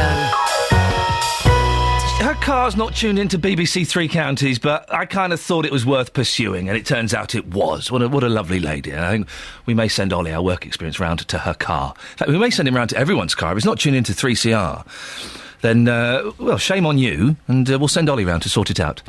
Now, we're asking, what have you been stuck in? A lady, a couple, were stuck in a lift in a hotel at Luton Airport and missed their flight. Gary's from Kings Langley. Gary, what have you been stuck in? Morning, Ian. Yes, Morning. This brought back old memories of the days when before e-tickets, when we still have paper tickets. Oh, I like the paper tickets. I don't like these things. I had to go get a flight the other day, or a couple of months ago. The ticket was on my phone. Oh, yeah? I don't like that. I use it all the time. Oh, no, I don't like that. But go on, sorry, carry on. So this was back in the old days. Yeah, this was around about, I think, 1987. I was in Israel with a group of archaeology students and a very boring archaeology professor. And we had to fly back via London to Johannesburg. And we needed to pick up tickets up from the El Al Airlines office in downtown Tel Aviv on the morning of our flight. So we got stuck, after we got the tickets, got stuck in the lift in the El Al building. Really? With our taxi driver waiting outside. Yeah, he rushed us to the airport, but we missed the connection to London. And we had to wait for the next flight. This is kind of this lady's story, but in reverse. So you're in El Al, and did were the company were they apologetic? What did they say when they got you out of the lift? Well, not really. They just said, get in your taxi and get to the airport. So get out and leave us alone. That most definitely is not lekker at all, is it? No, not. Okay, but so you missed your flight, and all because you're... I've never been stuck in a lift, Gary. It's one of my ambitions, is to get stuck in a lift. That was about the only time it happened to me. How long were you stuck in there for? About 50 minutes. And was it... Because whenever you see this on films or a TV programme, there's always one woman who starts panicking and screaming. Was there a panicker in there? Yeah, it was the professor who was panicking. It was six of us, and he was kind of responsible for us as a group of students. But why we were all in the lift, I can't think. If I think back now, it's stupid to send one person to pick up. Send one person to get. You don't send everyone in the lift, Gary. Thank you very much. Turns out you've all been stuck in stuff. Carol in St Albans, what have you been stuck in? A church. Thanks for calling. What? That's all we need, sir. Morning, Ian. Good morning, Carol. How on earth did you get stuck in a church? Well, for years, Mother had been going from St Albans up to Yorkshire. Yes. Teesside, and had passed Grantham Church. Yeah. Do you know, she said, I have never been there. So she and I were driving north, and we waffle. That takes our fancy, so we'll go. Yeah. Because we've no time. We got all the time in the world till we get where we're going. Good for you. Anyway, we stopped. And we went in the church about 11:30. Worked out that we'd go to the Angel Inn, I think it was, for lunch about 12:30, and then we'd carry on our journey. Well, we were wandering around. 12:30, 1:45 came, and we couldn't get out. And we were banging on the door and shouting, and I was looking through the big keyhole, and people were looking over their shoulders, though the devil was behind them. So hang on, so you got locked... someone locked the door? Yeah. Oh, dear. Yes. It came to sort of 1:45, and we managed to find a phone and rang somebody, and he said, but I checked the church, and they've got a little crypt. Yeah. And we must have been in there, and he didn't see us. Oh, dearie me. So we missed lunch. Oh, no. Oh, but we've had a good laugh over it since. Surely you should have got down on your knees and prayed your way out. Because he knew you were... the big man knew you were stuck in there. Yeah. I wanted to ring the bell, but Mother wouldn't let me. Carol, if I would have overruled Mother on that situation. Of course you should have rung the bell for help. That'd have got them. Carol, thank you very much indeed. Carol in St Albans. You know when you ring the bells in churches, does it happen like it does on TV shows? Can you get pulled up into the belfry? Can that actually happen? You know, you see it on TV shows, they pull it, and then they don't let go, and they get pulled up into the belfry. 08459 455 555. 7:15, travel news, Sophie Tyler. Beds, hearts and bucks travel. BBC Three Counties Radio. Southbound on the M1, one lane is blocked and there's slow traffic following a broken down vehicle just before junction 11 at Dunstable. Now northbound also have one lane closed in queuing traffic following an accident. One car involved there between 8 at Hemel Hempstead and 9 at Redbourne. Congestion is back to 7 at the A414 there. Now anti-clockwise on the M25, looking slow where you'd expect at the moment, particularly around 26 at Waltham Abbey and 17 at Maple Cross. And the A405 at North Orbital Road still looking fairly busy at the moment, approaching the M25 at junction 21, and the Barnet bypass also busy between Stirling Corner and Mill Hill Circus, and the A1M looking fairly busy as well, also around Stevenage. Everything else not too bad this morning. Sophie Tyler, BBC Three Counties Radio. Thank you, Sophie. Right, 7:16, it's Tuesday the 26th of March. I'm Iain Lee and these are your headlines on BBC Three Counties Radio. Advisory groups say an increasing number of people in the three counties are worried ahead of changes to disability allowance. Nearly 300 people have been fined for driving through a New Bedfordshire bus lane in the last 2 weeks. And in cricket, England have drawn in the final test, thanks in part to Luton's Monty Panesar. The weather today for Beds, Herts and Bucks. There'll be a bitter wind this morning, but staying dry. Colder than yesterday, with temperatures dropping to 3 degrees. Coming up, last week we heard about the launch of the new 111 number in Milton Keynes to replace NHS Direct. Well, it's up and running in Hertfordshire already, but the British Medical Association are questioning the safety of the advice line. We'll hear more from them before 7:30. BBC Three Counties Radio. Tackling your consumer problems. On BBC Three Counties Radio. My son took it back to the garage. The mechanic says, yeah, I know what it is. So they took it in, done what they had to do, and the car was still the same, still doing the same thing. The JVS Show. Fighting for your rights. The long and short of it is, he agreed that he would replace the car. If you have a consumer problem, we can do the same for you. I'd like to thank you and your team for everything you've done. We wouldn't have got where we got without you. It's a pleasure. I'm going to call that a result. Any other problems, you know where I am, Stuart. The JVS Show. Fighting for your rights. Weekday mornings from 9 on BBC Three Counties Radio. I had a fantastic evening last night listening to JVS on Listen Again whilst booking my speed awareness course. I know. I know, how naughty. Well, I'm going to go on this speed awareness course, and boy, oh boy, am I going to learn my lesson. But it was wonderful, because I was slightly angry. I was listening to Jonathan's callers all be slightly angry. The perfect combination. Now, last week we told you all about the launch of the new 111 number in Milton Keynes. It's replacing NHS Direct, so if it's not an emergency, you don't want to call 999, you dial 111. The scheme allows handlers Harmony to reduce the workload of the 999 service. Well, it's already up and running in Hertfordshire and Buckinghamshire. Now, the British Medical Association say that some callers across the country are being left on hold for hours, and they're questioning the safety of the advice line. Well, Dr. Richard Vaughtry is the Deputy Chair of the GP Committee at the British Medical Association and joins me now. Good morning, Doctor. Good morning. Doctor, what are your concerns about the new 111 number? Well, I think the principle of 111, providing an easy, recognisable number for everybody to use instead of 999, is a good idea. The problem is the behind-the-scenes working, sort of, which isn't working as well as it should be. We have concerns that there aren't enough people sort of answering the calls, so people are being held on sort of for long periods of time. Some people are just not getting through at all. People are being given advice not by clinicians but by lay call handlers, and often using an IT system, which means that they're defaulting to giving advice about going to accident emergency or calling an ambulance or going to their GP, which may be inappropriate. And many people are then seeing those people who actually would have been better self-caring if they'd been given more appropriate advice. When we spoke to someone about this last week who was in favour of the 111, they said that you did just speak to a phone op to start with, but if the questions showed that you needed medical advice, you could speak to a nurse. That is true, but one of the problems is it's taking so long to actually go through the series of questions on the IT system that it's actually holding up everybody else actually getting the necessary clinical input at that point. What there needs to be is far more clinicians directly in the 111 service, so it's actually very easy for someone who quite quickly realises that this is something that needs to, or somebody who needs to speak to a clinician, that clinician is on hand either within the 111 service or within the out-of-hours service. One of the other problems is that in many areas the funding for the out-of-hours service, the GP service, has been stripped back, and simply they haven't got enough funding to provide enough clinicians to see enough patients. I've called up NHS Direct several times with my boys, and I don't know who I was speaking to. I don't think they were necessarily medically trained to start with, and they would ask me the check standard questions, and then I would get a call back from a nurse, sometimes 30, 35, 40 minutes later.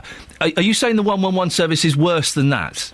Yes, often it can be worse than that. Right. NHS Direct has been replaced by 111. In some areas, it actually is NHS Direct who have won the contract to provide 111 services. Some areas, it's ambulance services, and in other areas, it's different organisations. And I think this is one of the problems, is that there is a degree of fragmentation sort of around the country. What should people do then if they're unsure? Should they still dial 111? Is this the best option at the moment? In the daytime, they should ring their GP surgery, and their GP surgery's number hasn't changed. They should continue to contact their GP surgery in the normal way. If it is a clear emergency, then obviously they should ring 999. But at other times, yes, they will have to use 111. That is the best way to access the service. I think what we would hope is that over the coming weeks and months, as more experience is gained of the 111 service, that the government do listen to us, do invest more in providing sort of more staff so that patients do get a responsive service. This is launching in Milton Keynes very soon, and it's already up and running elsewhere. Do you think that as more areas come on board, that the service is going to be swamped? I think this is one of the problems. What is happening at the moment, in some areas, it's what is called a soft launch, which means that there is not a great deal of publicity, and the numbers of calls going through the 111 service are fairly limited. But they're even struggling with that level of workload. As soon as it becomes the only service for patients to actually access emergency services, then it becomes much more challenging for the 111 service to be able to provide a comprehensive a response time, sort of in the way that they should do. Dr. Richard Vaughtry, Deputy Chair of the GP Committee at the BMA, thank you very much. This is Iain Lee on BBC Three Counties Radio. Here's an interesting text from my wife. Just texted me. I'm very naughty. I've got my phone on in the studio, I know, but she just texted me, oh, by the way, our eldest son got model scouted in a shop the other week. Model scout. Now, listen, my boy is gorgeous. My boys are the best-looking boys you could ever see. Ever. And I know every parent says that about their kids, but I actually mean it with mine. They're stunning. But model scouted in a shop. Instantly, I've been working here too long. Instantly, my head is thinking, scam alert. What, has this happened to you, dear listener? Have you had your kids or your grandkids and they've been model scouted? I'm going to get in touch with my wife and find out a bit more. I'm assuming someone came up and went, hey, wow, look, your son, your daughter, beautiful. I think we could use them for modelling work. Now, listen, if there's money to be made, oh, boy, if I can't send him up a chimney, I'll find another way to make money out of him.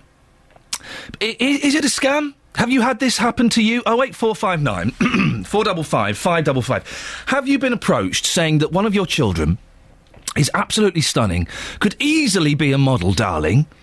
Did you go for it? Was it successful or was it a cheeky scam? Obviously, we won't be handing any money over whatsoever. I need to find out exactly what happened here. 08459 455 555. We're also talking this morning about getting stuck in things after a couple were travelling from Luton. They got stuck in a hotel, got stuck in the lift, missed their flight to Turkey. What have you been stuck in? 08459 455 555. So far, it's split evenly between people being stuck in bathrooms and stuck in lifts. They seem to be the two main things. Lynn in Hemel, what were you stuck in? Hi, by the way, I've adopted jog on. Oh, is that your phrase now? Yeah, I've adopted jog on, loser. It's good, isn't it? Jog on. It's good, isn't it? I like that. Jog on. I love it. You can have it, Lynn.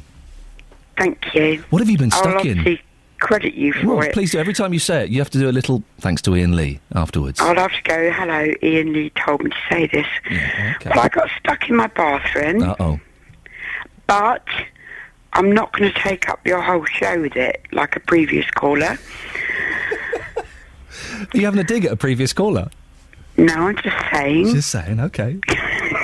There's a real atmosphere this week on the show between all the callers and all the guests. I don't know what it is. Yeah, but we're all getting a bit on each other's wick, I think. I think we are. I like it. I love it. I'm like you. I like an argument. Don't get nasty. I do love... No, you don't get nasty. I do like a good argument. I see it as good fair. sport. Yes. There are rules to a good argument, and I enjoy them. Anyway, go on. So you got stuck in your bathroom? I got locked in my bathroom with a hand towel. Is that all? Yes. You were naked? Naked. Oy, Lynn. It's getting raunchy now. Oh, God, don't even go there. I'm not. I was gorgeous in those days. Anyway, I got locked in my bathroom. Luckily, my bedroom window was open, but I yelled out of my bathroom window to anyone that would listen to call the fire brigade. Help! Naked woman stuck in a room! Yeah. And hey-ho, 6 firemen on my landing. 4. Me in a hand towel. And one of the firemen said, "Hi, Lynn, how are you?" And I said, "Hi, Trevor." And it was a boy I went to school with. Oh, Lynn. I'm sure I saw that. I've seen this in a film somewhere. Yeah, probably. Did anything... They rescued you and that was that? There was no romantic developments? No, but I'm actually toying with locking myself in my bathroom today. Oh, Lynn, go away. You're very, very naughty. What has Lynn been drinking? What's in the water in Hemel today? There's something that's made her very fruity. Lynn, go and have a cold shower and don't lock the door. Nicholas is in Buckingham. Good morning, Nicholas. Good morning, Ian. I think we all need to calm down after Lynn's call. It's a bit raunchy. Deary me.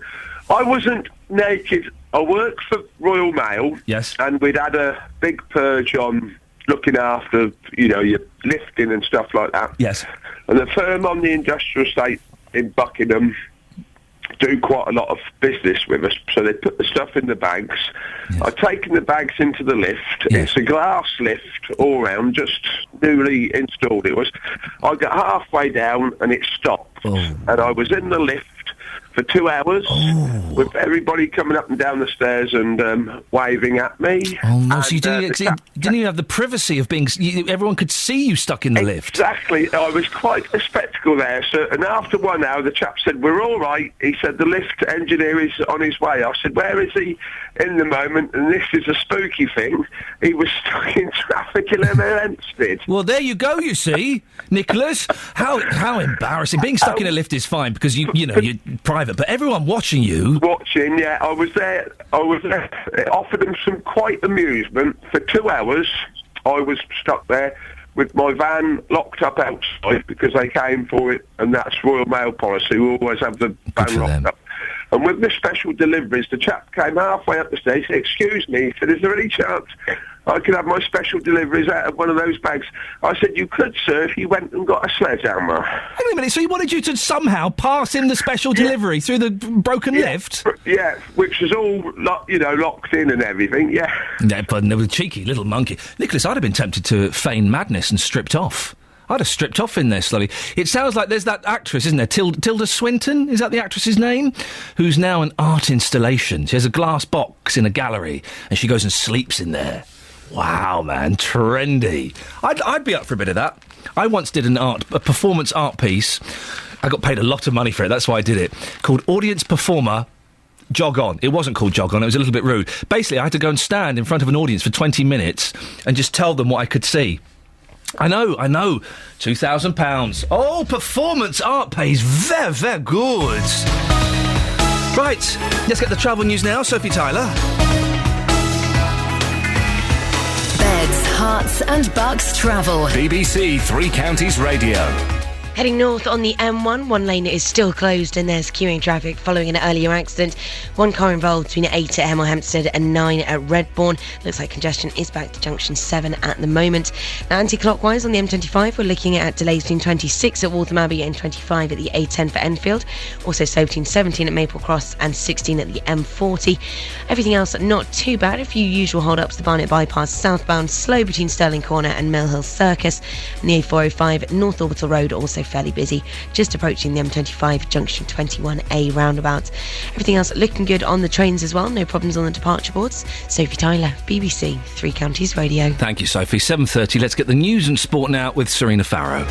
Getting beds, hearts and bugs talking. This is BBC Three Counties Radio. Good morning. A Hertfordshire woman says she'll be on the breadline without her disability allowance. Changes to the system coming to force next week. Nearly 300 people have been fined for driving through a new Bedfordshire bus lane in the past 2 weeks. Elsewhere, people wanting to prevent land being built on behind their Luton homes say they'll fight on, despite the council pressing ahead with plans to develop the area. And nurses will have to work providing basic patient care in hospital wards for up to a year in future. That's either before or during their degree. That's the latest news. Now let's get up to date with all the morning's sport. Beds, Herts and Bucks Sport. BBC Three Counties Radio. Kicking off with cricket, then England managed to draw on the last day of the final test against New Zealand. They closed on 315 for 9 to ensure the series finished level after 3 drawn games. Luton's Monty Panesar helped to save England along with Stuart Broad. This is how it all ended through the eyes of Kevin Howells. Bowles to the final ball in, defensively played by Matt Pryor. He raises his arms, the bat in the air. Monty will go down to pat him on the back. Somehow, England have saved it. Turning to football now, and Luton Town's conference match at home to Ebbsfleet tonight's been postponed. Officials looked at the Kenilworth Road pitch yesterday and decided it wouldn't be playable because of snow and ice. Elsewhere, Watford's on-loan midfielder Nathaniel Chalabar played in the England under-21 squad last night. They beat Austria 4-0 in a friendly in Brighton. And finally, Stevenage caretaker manager has praised the club's players for their attitude since the sacking of Gary Smith. Though Borough lost to Tranmere on Sunday, Mark Roberts says he's proud with how the lads have handled the situation. The way that they've responded to the situation that we've all had to deal with has been nothing short of magnificent, and it'll be a big learning curve for them, and hopefully they take those lessons in a positive fashion, and we move forwards and finish the season as strong as possible. BBC Three Counties Radio, there'll be more from me at 8. Across beds, hearts and bucks, this is Iain Lee on BBC Three Counties Radio. Morning, lots coming up in the next 30 minutes, but one of the stories we're discussing this morning is what could be the country's shortest bus lane has been put in place on the Wixham's estate in Bedfordshire. It was created in the middle of Kingsway Road, cutting off the access to the estate. Well, hundreds of drivers have been fined in the last couple of weeks. The story's been picked up by a couple of the papers. But do you have much sympathy for them? We're asking this morning, have you spotted this bus lane? Is it confusing? Is it tucked away? Well, Justin Dealey's there. Justin, is the bus lane visible? Yes, Ian, I'm going to be brutally honest with you. I'm right next to the bus lane right now. It's probably about 32 foot, as you describe. On the road, bus only, clearly marked, and also signs that say there as well, bus lane cameras. To me personally, and this is just my personal view, it's visible as a bus lane. A very quick word here with Eddie. Eddie, you're a lorry driver. You're parked in the lay-by next to this bus lane right now. 300 people fined in the last 2 weeks. Be honest, have you got any sympathy for these drivers whatsoever? None whatsoever. Tell us why. You can't miss the road signs, and they're there for a reason. It's really well marked. So to save less than a minute to go round it is ridiculous. So anybody who says it's not signed properly, it's a cash cow, they're talking absolute rubbish as far as you're concerned. Yeah, absolutely, yeah, 100%. And we've been here for, 10 minutes already? Somebody has gone through that bus lane, haven't they? They have, yeah. Thank you very much indeed. No problem. So there you go. There's Eddie, who's a lorry driver, parked up right next to it right now. The pictures will be on our Facebook page, also in the Daily Mail today. From what we can see here, yes, it is clearly marked, but obviously others may disagree with that. I'll be honest, I've seen the picture. If you drive through that, you're a muppet and you deserve to get fined, because it says in huge letters on the road, bus lane. It's a different colour. There's a blue sign. It's obvious, isn't it? But why are so many people getting fined? 300 in 2 weeks. We have another local resident live before 8 o'clock. Also a response from Bedford Borough Council. From what I'm seeing this morning, from what you're seeing, Ian, it clearly looks like a bus lane. Justin, we'll speak to you a bit later on. Thank you. If you want to see a picture of that, it should be on the Facebook page now or very soon. Facebook.com/BBC3CR. Now, campaigners calling for a drug to be made available to treat a rare life-threatening disease, which was discovered by a Hertfordshire doctor, are taking their fight to Downing Street. The disorder, called AHUS, affects the immune systems. People who suffer with the condition say the government is prioritising saving money over saving lives. Well, Dr. Paul Warwicker from Hertfordshire helps to uncover the disease and is a leading kidney specialist based at the Lister Hospital in Stevenage. Morning, Doctor. Morning. What is AHUS? Well, it's an extremely rare condition, but extremely serious. It strikes out of the blue. It's an immune system which affects the blood and causes blood clots to form in vital organs, including the heart, brain and the kidneys, and patients are often left condemned to dialysis at the end of the condition, or worse, many patients die with the condition. This drug aside, what treatments are available? Well, the treatments aren't very effective. Certainly there have been improvements in care of patients with this condition. Used to have a mortality... Just move this microphone just slightly, that's it. Thank you very much. Used to have a mortality in excess of 50%, and in some families they used to have a mortality of 80%. Now, most patients can be saved with the condition, but it still has a mortality of about 30-40%. The treatments are very invasive. They involve putting catheters into people's hearts, special types of treatment known as plasma exchange, which are particularly traumatic in young children and infants who are often affected with this condition. So what's this drug that you want to be made available? It's a very effective drug that targets the immune system and switches off the immune system very selectively. It's given as an infusion. It's a lot less traumatic for the patients who receive it.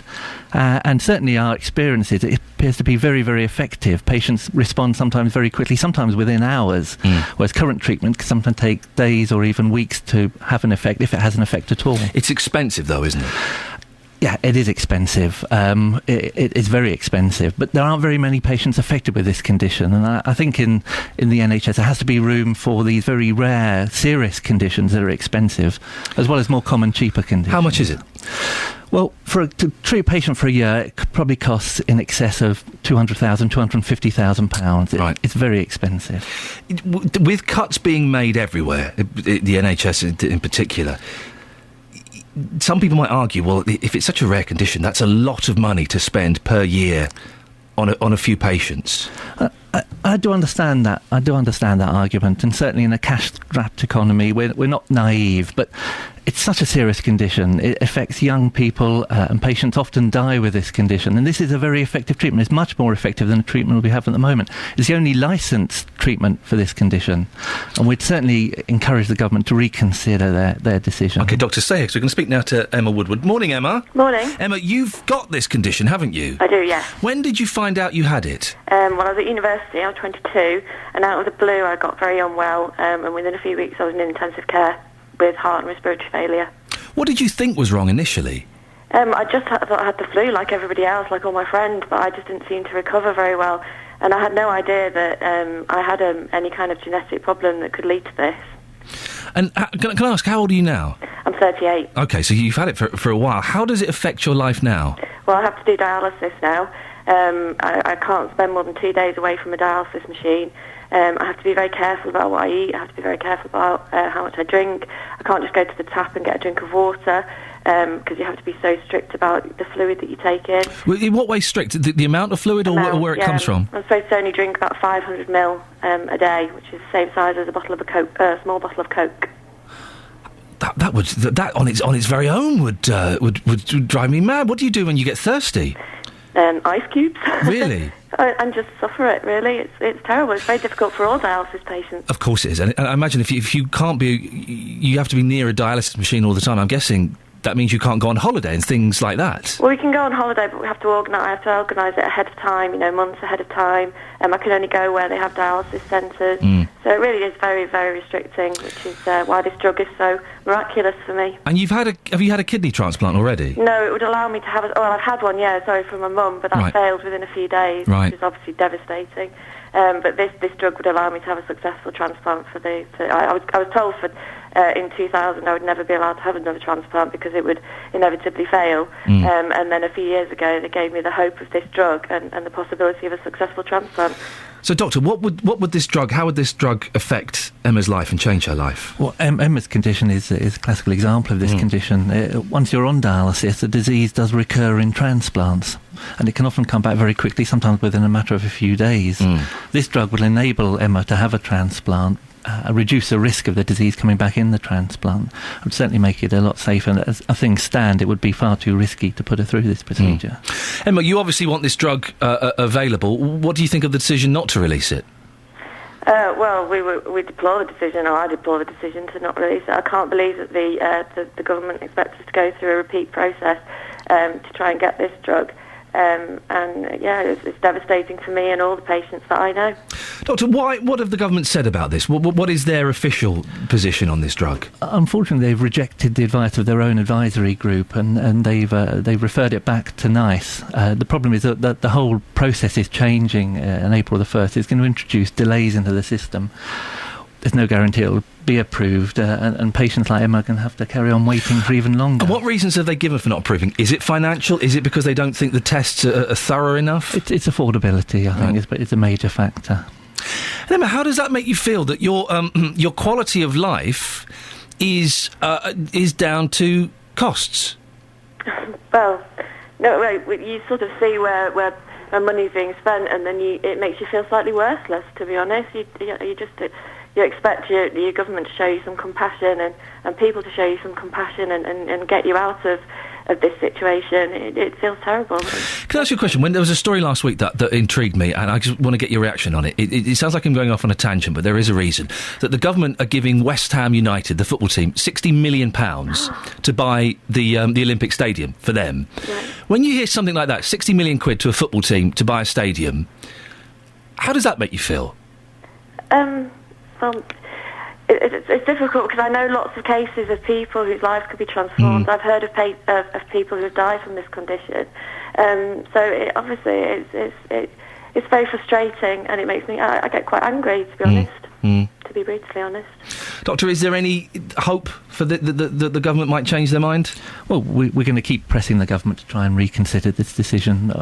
Many of my clinical colleagues believe this is a very effective drug and make a big difference to patients' lives, and we hope the government reconsider. OK, listen, thank you very much, Dr. Paul Warwicker, for coming on. Emma, thank you very much. Thank you. Best of luck. Thank you very much indeed. OK. 08459 455 555. Across beds, hearts and bucks, this is Iain Lee on BBC Three Counties Radio. 08459 455 555 is the telephone number if you want to give us a call. It does strike me as amazing that the government can give £60 million to West Ham United so they can buy a stadium. They can buy a stadium. Hey, you're a really rich football team. Have £60 million of taxpayers' money so that you can move to a better stadium. Go on. And then you get people like Emma, whose life is ruined by a disease that could be treated, but the government, we haven't got enough money, I'm afraid. No, we really haven't got enough money to help out. Good luck. Anyway, back to the football. 08459 455 555. What have you been stuck in? A couple missed their flight because they got stuck in a hotel lift. What have you been stuck in? Luann in Flitwick, what have you been stuck in? Morning, Ian. Morning, Luann. I have been stuck in an old metal dustbin. I was not expecting you to say that. When and how did that happen, you fool? I was about 14, I think. It was high school, I remember that much. And I was in a school play called Tin Pan Alley. All right. And it was all about gangsters and, the good and the bad and all that kind of stuff. It was a really good school play, musical. I loved it. And because I was one of the smallest cast members, I said, we need to get this scene where you all hide in these bins or behind bins. And they decided to stick me in this bin. Yeah. Rehearsals went absolutely brilliant. We all managed to, get through those. They always do, yes. Yeah, opening night was brilliant, all worked out. Second night, they couldn't get me out of the bin. I don't know what went wrong, but they could not get me out. So anyway, they decided to sort of tip the bin over so that I could sort of crawl out, because I was kind of knees up around my chest for about 25 minutes, and they let go of the bin. And I ended up rolling down the stage, in the middle of the stage, down the steps and right into the middle of the audience. They got it on, I can't remember if they got it on camera, but they definitely got it on an audio of me going doink, doink, doink, doink, ouch, somebody get me out of here. There is no way, I'm trying to imagine, I don't think there's any way you can emerge from a dropped bin with any dignity whatsoever, can you? It created a laugh or two, I remember that much. Luann, listen, maybe next week, I'm in on Monday, I'm off on Friday because it's Good Friday, but I'm in on Easter Monday. We might try and get a bin and recreate that scene. Would you be up for that? Yeah, I'd give it a go, but the trouble is I'm like nearly 30 years old now. Makes it all the more fun. Luann, listen, thank you very much indeed. 08459 455 555. We've got a feature for Monday's show, producer Laura. We're going to get Luann, we're going to stick her in a bin again. We're going to recreate the scene from 27 years ago and stick her in a bin, or 17 years ago. I don't know age her, sorry about that. Right, 7:45. Let's get the travel news now. Here's Sophie Tyler. Beds, Hearts and Bucks travel. BBC Three Counties Radio. Heading north on the M1, it is still queuing, I'm afraid, following the earlier accidents. One car involved there between 8 at Hemel Hempstead and 9 at Redbourne. Congestion is back to junction 7, although all lanes have been reopened now, so hopefully it will start to ease up a little bit. Anti-clockwise on the M25, it's still looking at delays between 26 at Waltham Abbey and 25 at the A10 at Enfield. Also slow with delays around 15 minutes in 21 at the M1 and 18 at Chorleywood. Still very slow around 16 at the M40. Everything else not too bad this morning. A few usual hold-ups around Cheshunt on the A10 heading south at Winston Churchill Way, and the Barnet Bypass also slow between Stirling Corner and Mill Hill Circus. Everything else looking good. Trains moving nicely. Sophie Tyler, BBC Three Counties Radio. Thank you, Sophie. 7:46. It's Tuesday the 26th of March. I'm Iain Lee, and these are your headlines on BBC Three Counties Radio. A Hertfordshire woman says she'll lose her independence when her disability allowance is taken away from her next week. Locals in Luton's Butley Road say they'll fight on despite the council passing plans last night to develop the area. In cricket, England have drawn the final test thanks to Luton's Monty Panesar in the closing stages of the game. 7:46, let's get the weather now with Sarah Thornton. Beds, Hearts and Bucks weather. BBC Three Counties Radio. Well, it's -2 in the Chilterns, 0 degrees around Harpenden, and +1 in 1 or 2 spots in Beds, Hearts and Bucks. But generally, we're looking at another very cold start this morning. That biting easterly wind still very much playing a part in our weather because a significant wind chill coming from that. We'll see a high today of +3 Celsius. Because of that wind, it certainly will feel much colder.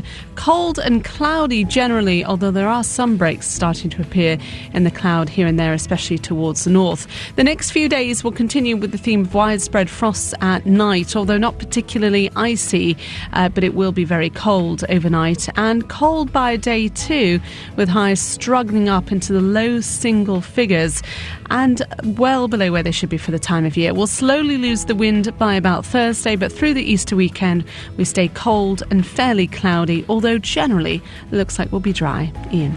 Sarah, thank you very much.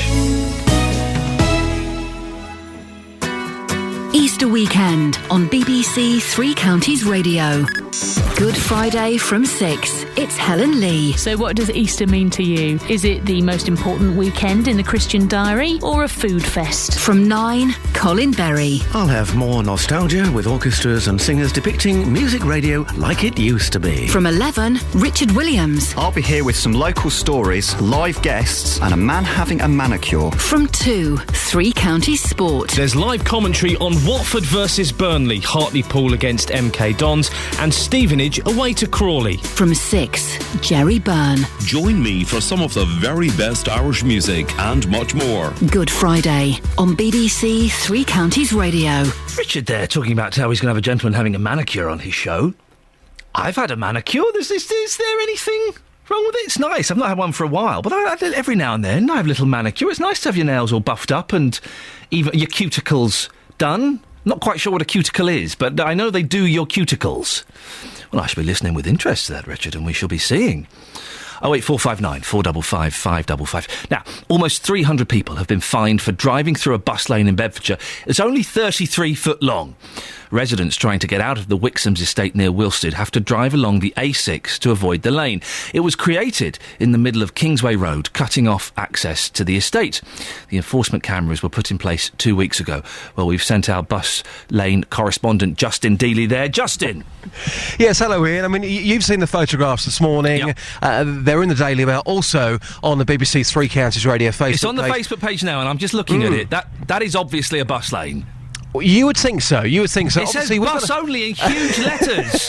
Hey, listen, I've been on that BBC Impartial course, and I've got to try and play the rules here. But I'm looking at it right now. As you say, it says bus only in huge letters. That is clearly marks on the roads, and either side you've got lampposts, and on one of those lampposts it says bus lane cameras. And that's not just from one side, that's on both sides as well. It's a very, very small bus lane, only, 32 foot, but as you mentioned, 300 people have been fined in the last 2 weeks. Why? Let's try and find out. Letitia's here. Letitia, you live on the Wixham's estate. You live about, half a mile away from this bus lane camera. Have you got any sympathy? Looking behind you, there is the bus lane. Have you got any sympathy for anybody who's been fined in the last couple of weeks? No, I'm afraid I haven't. The bus lane itself, although it's extremely small, this little road was used as a real rat run, and it doesn't take a 2-mile detour to actually use the A6 properly. It would add just half a minute maybe at the very most.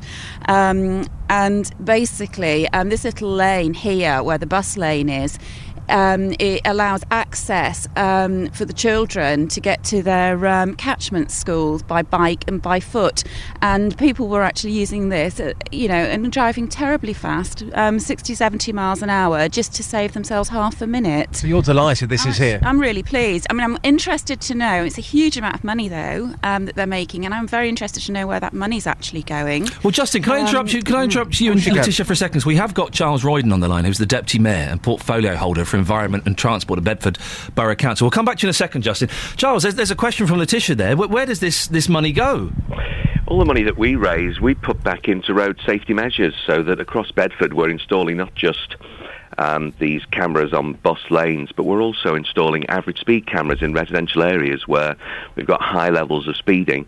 That's going to enable people to stay safe in their homes, children to be able to go to school, people to be able to use the footpath and the bicycle lanes, which, at the moment is quite dangerous in some places because people travel so fast in their cars. So 100% of the money from this bus lane is going towards road safety? It's actually better than that. We're investing more than we're getting back. That's the fact. That's the fact. This isn't a cash cow. Someone just asked us recently, how much money are you making from our camera enforcement vehicles, which we use to go around schools and track people who are, parking on zigzags outside schools? We've actually invested more money in the cars we've had back in fines. So it's nothing to do about raising money. It's about keeping people safe. Why was the bus lane introduced? It was part of the planning conditions when that estate was built. This is nothing to do with the Borough Council. This is just the inspector decided that, in order to give people some kind of comfort in their own homes, he couldn't have masses of cars just driving through this particular place. So it was allowed to be a bus access and people on their bicycles and walking, but not as a rat run for cars. And so this is just part of the planning conditions of that estate. And the fact is, we've had a lot of problems with buses which have been going through, because it's quite a narrow point, a pinch point, and cars have been racing through. We've had near misses with buses. So the bus companies have been in a state where they've had to stop the buses because people have been trying to squeeze past, going the wrong way. It's just really horrendous the way people have been driving. So this is a godsend. It's a safety measure and something which is going to bring a lot of relief to the people who live there, who have had this rat run going through. Charles, I've seen the picture. Justin Dealey, our reporter who's there this morning, we were both shocked that anybody could think this was anything other than a bus lane. It's very, very obvious. Yet 300 drivers have ignored the signs in the last 2 weeks. Why is that, do you think? God only knows, but someone said to me, when you get the camera vehicle and you start driving around outside schools and catching people who park on zigzags, they're going to stop doing it. But they haven't. And people really are quite irresponsible sometimes. A minority of people, but still a significant number, are quite irresponsible in the way in which they park and drive and put their own safety and the safety of others at risk. It's quite worrying. It's only 30 foot long. Does it really make a difference? Well, it's not the length. It's the fact that there aren't supposed to be cars going through there. This is a bus-only access. Vehicles are not allowed to go there. Ordinary cars are not allowed to use it. It's for buses, it's for cycles, it's for people who are walking to school, and it's very important that it's kept that way. Otherwise, we're going to have a very serious accident. The story's getting a lot of attention. The Daily Mail have picked up on it. It's not great for the council, is it? Oh, I think, if you criticise about the Daily Mail, someone would regard that as a badge of honour. No, look, I know what you mean, yes. People will always bang on, if they think the council's going to make money. I've told you, we're not making money. They will not look at the bigger picture and see that this is about saving lives. As a council, we don't have to do the thing which is, sort of going to make popular headlines. We have to do the right thing to keep people safe and look after the people in our borough. Very quickly, Charles, before I let you go, your reaction to the approval of the Riverside North development in Bedford last night? Well, thank God. It's a lifeline for Bedford. £50 million worth of investment coming into our town. Some towns would die for that kind of investment. When other towns are withering on the vine, Bedford will not be one of them. We'll be leading the way. We've got all this money coming in now. It's going to be great for the economic viability of Bedford going forward. I am absolutely over the moon. A lot of people very upset by it, though, and the design of it. And isn't it sad that people have been wound up the way that they have by a campaign which has been quite political? And, you know, over the years, I've seen Bedford held back by party politics. And this is so good now that we've got a chance to all pull together and see the future of our town and see shops thriving and Bedford doing going forward wonderfully when other town centres are dying. Charles, I appreciate your time this morning. Thanks for coming on. Much obliged. There we go. It's Charles Royden. We can go back to Justin. Justin, we did answer Letitia's question. The money being made from this is being poured back into road safety. Absolutely. Letitia, your reaction to that, all the money going back into road safety, are you happy with that? Yes, I am, absolutely. And we've just seen a little boy actually cycle to school now whilst we've been here in the freezing cold. So you think this has clearly improved safety in your local community. One final question for you. Again, looking at the signs here, our listeners can see those on the Facebook page. Let's get straight to the point here. Anybody who drives through that bus lane and gets fined, do you think they are just an idiot, yes or no? Yes. Okay, thank you very much indeed for your time.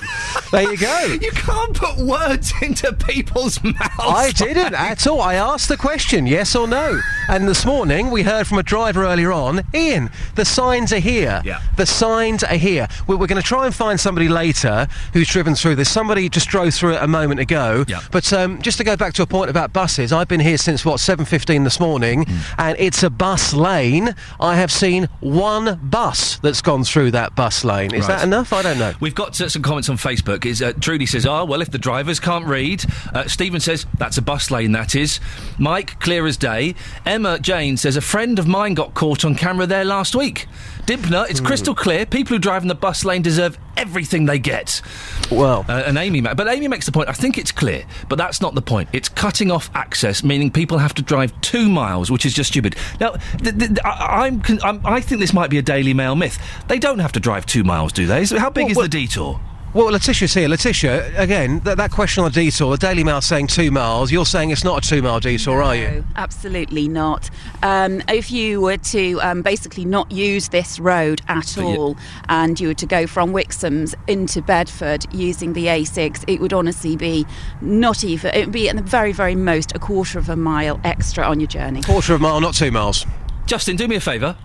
Between now and the next time we speak, can you do that little journey for us and time it? I shall do that journey and time it just for you, Ian. Do the detour and time it, Justin. Excellent stuff. I like to keep you busy.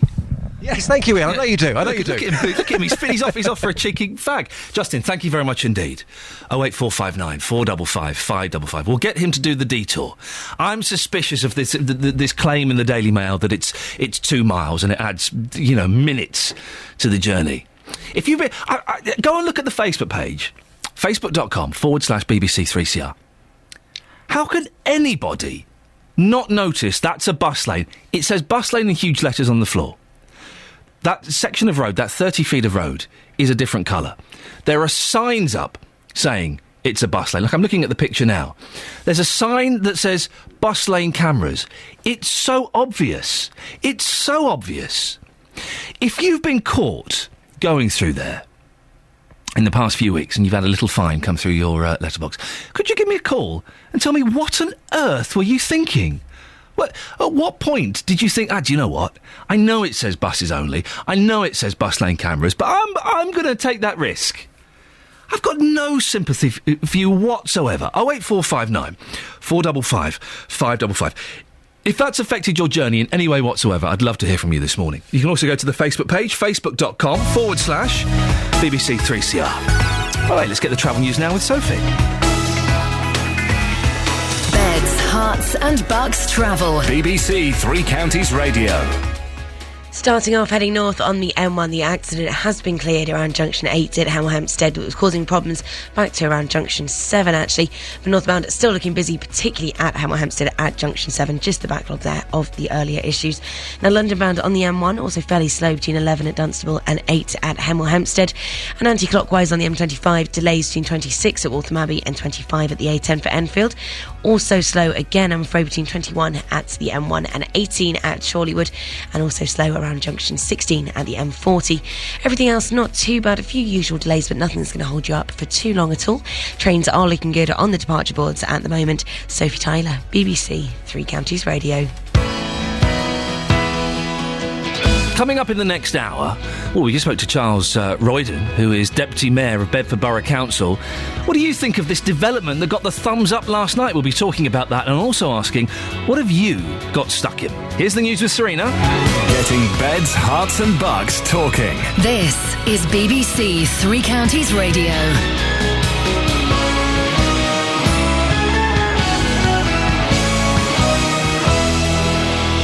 Good morning, the headlines. Hertfordshire woman says her life will change for the worse when her disability allowance is taken away. Hundreds fined because of new bus lane in Bedfordshire, and woman misses her Luton flight after being stuck in a lift. BBC Three Counties Radio. A Hertfordshire woman says she'll lose her independence when her disability allowance is taken away from her next week. Denise Reeves says she relies on the money as it pays for her car.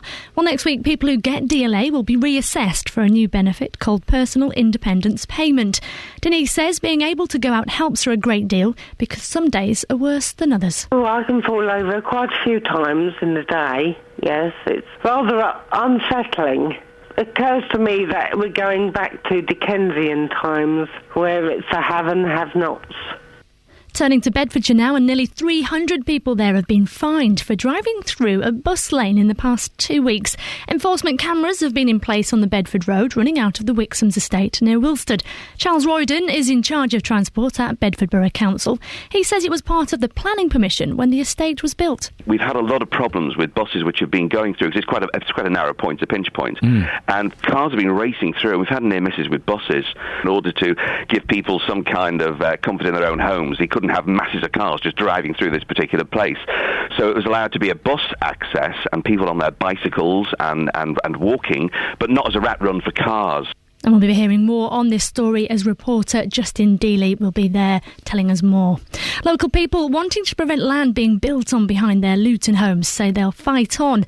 That's despite the council pressing ahead with plans to develop the area. Protesters around Butley Road suffered their latest setback at a meeting last night. One of the residents, Martin Stiff, says anyone living there would want to preserve that open space. Absolutely. This is a very rare piece of land within a very built-up community. The council's policies have already identified that the Top Hill area of Luton, Purton Hill area, is deficient in open space. And this is a unique piece of land that once it's gone will never get replaced. The training of nurses will be changed following the scandal at Stafford Hospital where neglect contributed to the deaths of hundreds of patients. In future, training will include spending a year working as healthcare assistant on hospital wards. It's part of the government's response to report into the problems at the Mid Staffordshire Trust. Now, a woman has told Three Counties Radio she wants answers. It's after missing her flight from Luton Airport because she got stuck in a lift at the Ibis Hotel.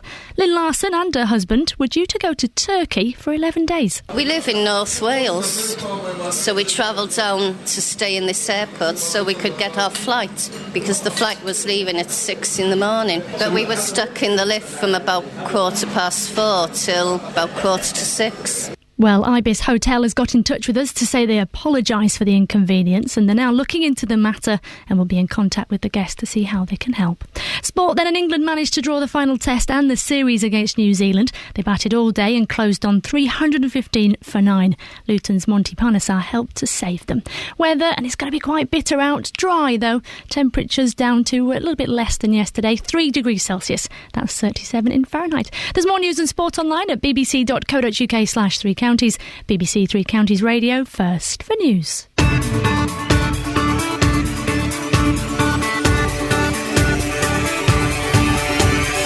Good morning, this is Iain Lee, BBC Three Counties Radio. Another feisty show. Feisty yesterday, very feisty today. Lots that you'll want to have your say on, including big changes are on the way if you claim disability living allowance. Minister for Disabled People, Esther McVey, will be joining me on the show next to explain what they are and how you'll be affected. What could be the country's shortest bus lane has been put in place on the Wixham's estate in Bedfordshire. In my opinion, it's well signposted, but yet hundreds of drivers have been fined. How much sympathy have you got for them? Go and have a look at the Facebook page and let us know what you think. And ever been stuck in a lift? We'll hear why one Luton woman's fuming that a faulty lift has cost her a flight to Turkey. What have you been stuck in? 08459 455 555. BBC Three Counties Radio. Big changes are on the way if you claim disability living allowance. Reforms that will see the biggest shake-up of the welfare system for a generation start next week. More than 3 million people who get DLA will be reassessed for a new benefit called Personal Independence Payment, PIP. But there's concern that the reforms will see hundreds of thousands of disabled people becoming worse off. Joining me now is Minister for Disabled People, Esther McVey. Morning, Esther. Morning, Ian. Esther, first of all, can you explain why the disability benefit reforms are necessary? I can indeed. I mean, this is something that's widely acknowledged now, that there needed to be a change from disability living allowance. One, because it really looked at physical disabilities and really didn't take into account all of, disabilities, how we view it in the 21st century. That's learning, cognitive, sensory, and we need to look at all of those. And equally under DLA, 50% of people had no corroborating medical evidence, and 71% who went on the benefit went on it for life, and the benefit had grown 40% nearly in 10 years. And so what we had to have is a objective assessment, a fair assessment, and a routine assessment, and that is what we're doing. How much is this going to save the government? Well, actually, it doesn't. What is happening there is that we're spending $13 billion in 2009, and we'll actually be spending slightly more in 2015-16. What we have said, though, the rate with which it was increasing, as I said, nearly 40% in 10 years, we've got to measure that growth. It can't keep increasing as a size of benefit that much consistently, but what we spend year in, year out remains the same. In fact, it'll be slightly more by 2015-16, but what we've got to do is target those £13 billion on the people who need it the most. DWP figures show that mistakes in administering disability benefits cost the government around £160 million a year. Couldn't be more done to sort that out?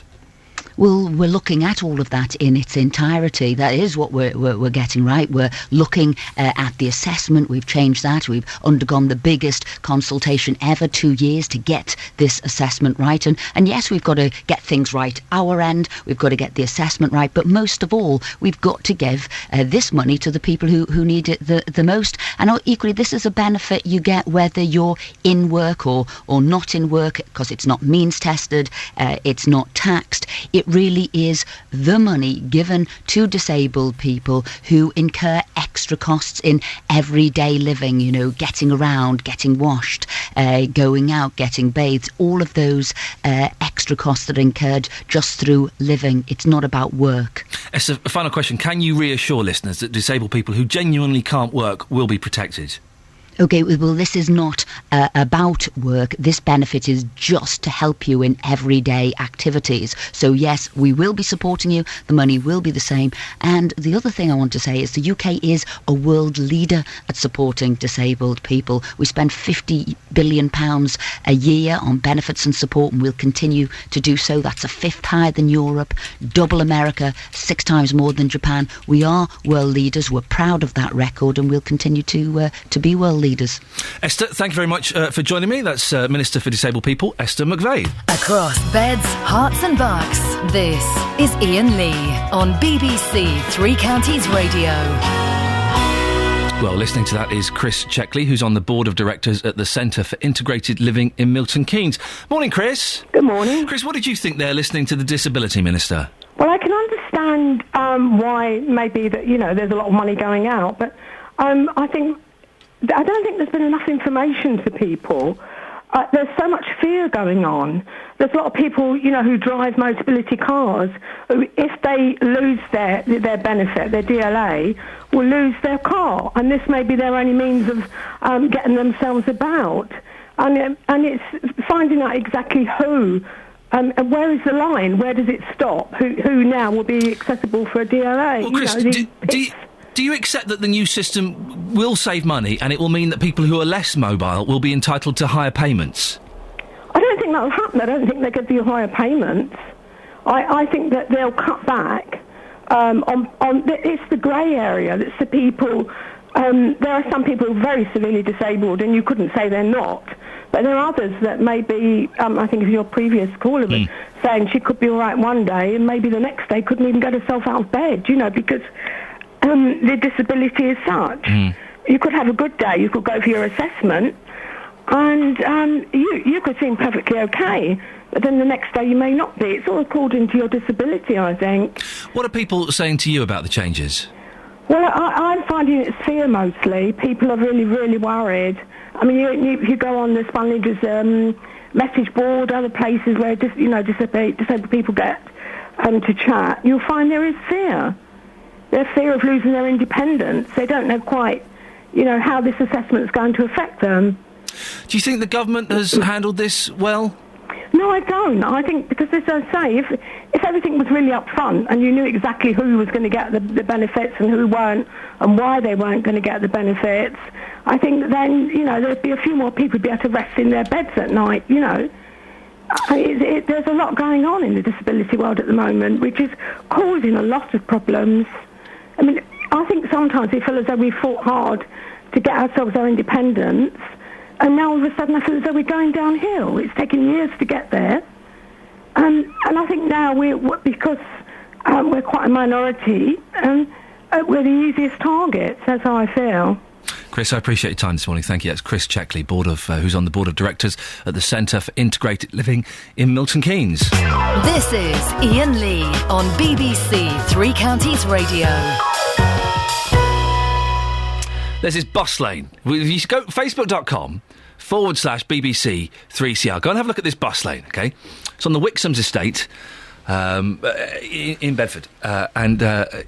What do you think of it? That 300 people have been fined in the last couple of weeks for driving through it. I think it's pretty obvious that it's a bus lane. Ian's from Luton. Ian, have you been caught out by this bus lane? Yes, I have, yeah. How? I don't know. I mean, no excuses. It's marked pretty obviously, isn't it? Yeah, it is. No excuses. The point I'm making is that I drove through there on the 13th. I met someone at the garden centre there to go to a funeral in March because they didn't know the way. Right. And I came off the roundabout and went down the wrong turn-in. Yeah. So, no excuses. Yes, I was on the actual bus lane. The only thing I'm pointing out is, and I paid the fine straight away. I got it on the following Saturday, and I paid it over the phone straight away. Yep. The only thing I'm saying is, if they took a camera photo of it, yeah. The point where they fined me or said that I was on the red bus lane, which is quite right, is I actually turned round there because I realised that we shouldn't be going down there. Right. So hang on, you're saying you turned around before you got onto the red bit of the road? No, I was actually on the red, the red bus lane. Okay. And I don't know, to be honest, I've never been down that way before, so I don't know how long that red bus lane is. That's about 30 feet. Oh, is it? Yeah, it's not long. Well, all I can say is that by the time you're on it, you might not read it. Now, you're quite right, there's a sign, I'm just looking at the photo that I had now, actually, just as you go on it, which is on the right-hand side, which obviously I didn't notice. Yeah.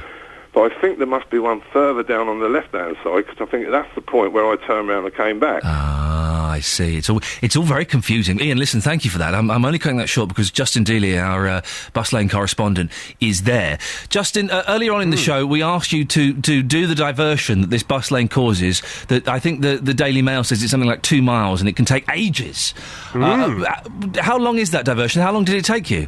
Well, you'll hear it in full after 8:30 this morning. It's taken me a minute and a half. I went with Letitia, who's a local resident. It took me a minute and a half. It's basically the difference, Ian, for anybody who knows Bedford, it's the difference between one roundabout to the next roundabout. That's the diversion route. The Daily Mail, of course, saying this morning it's 2 miles. A lot of people are very unhappy about it. In reality, you're talking here about 90 seconds. Yeah, hang on a second, Justin. You know what you're saying, don't you?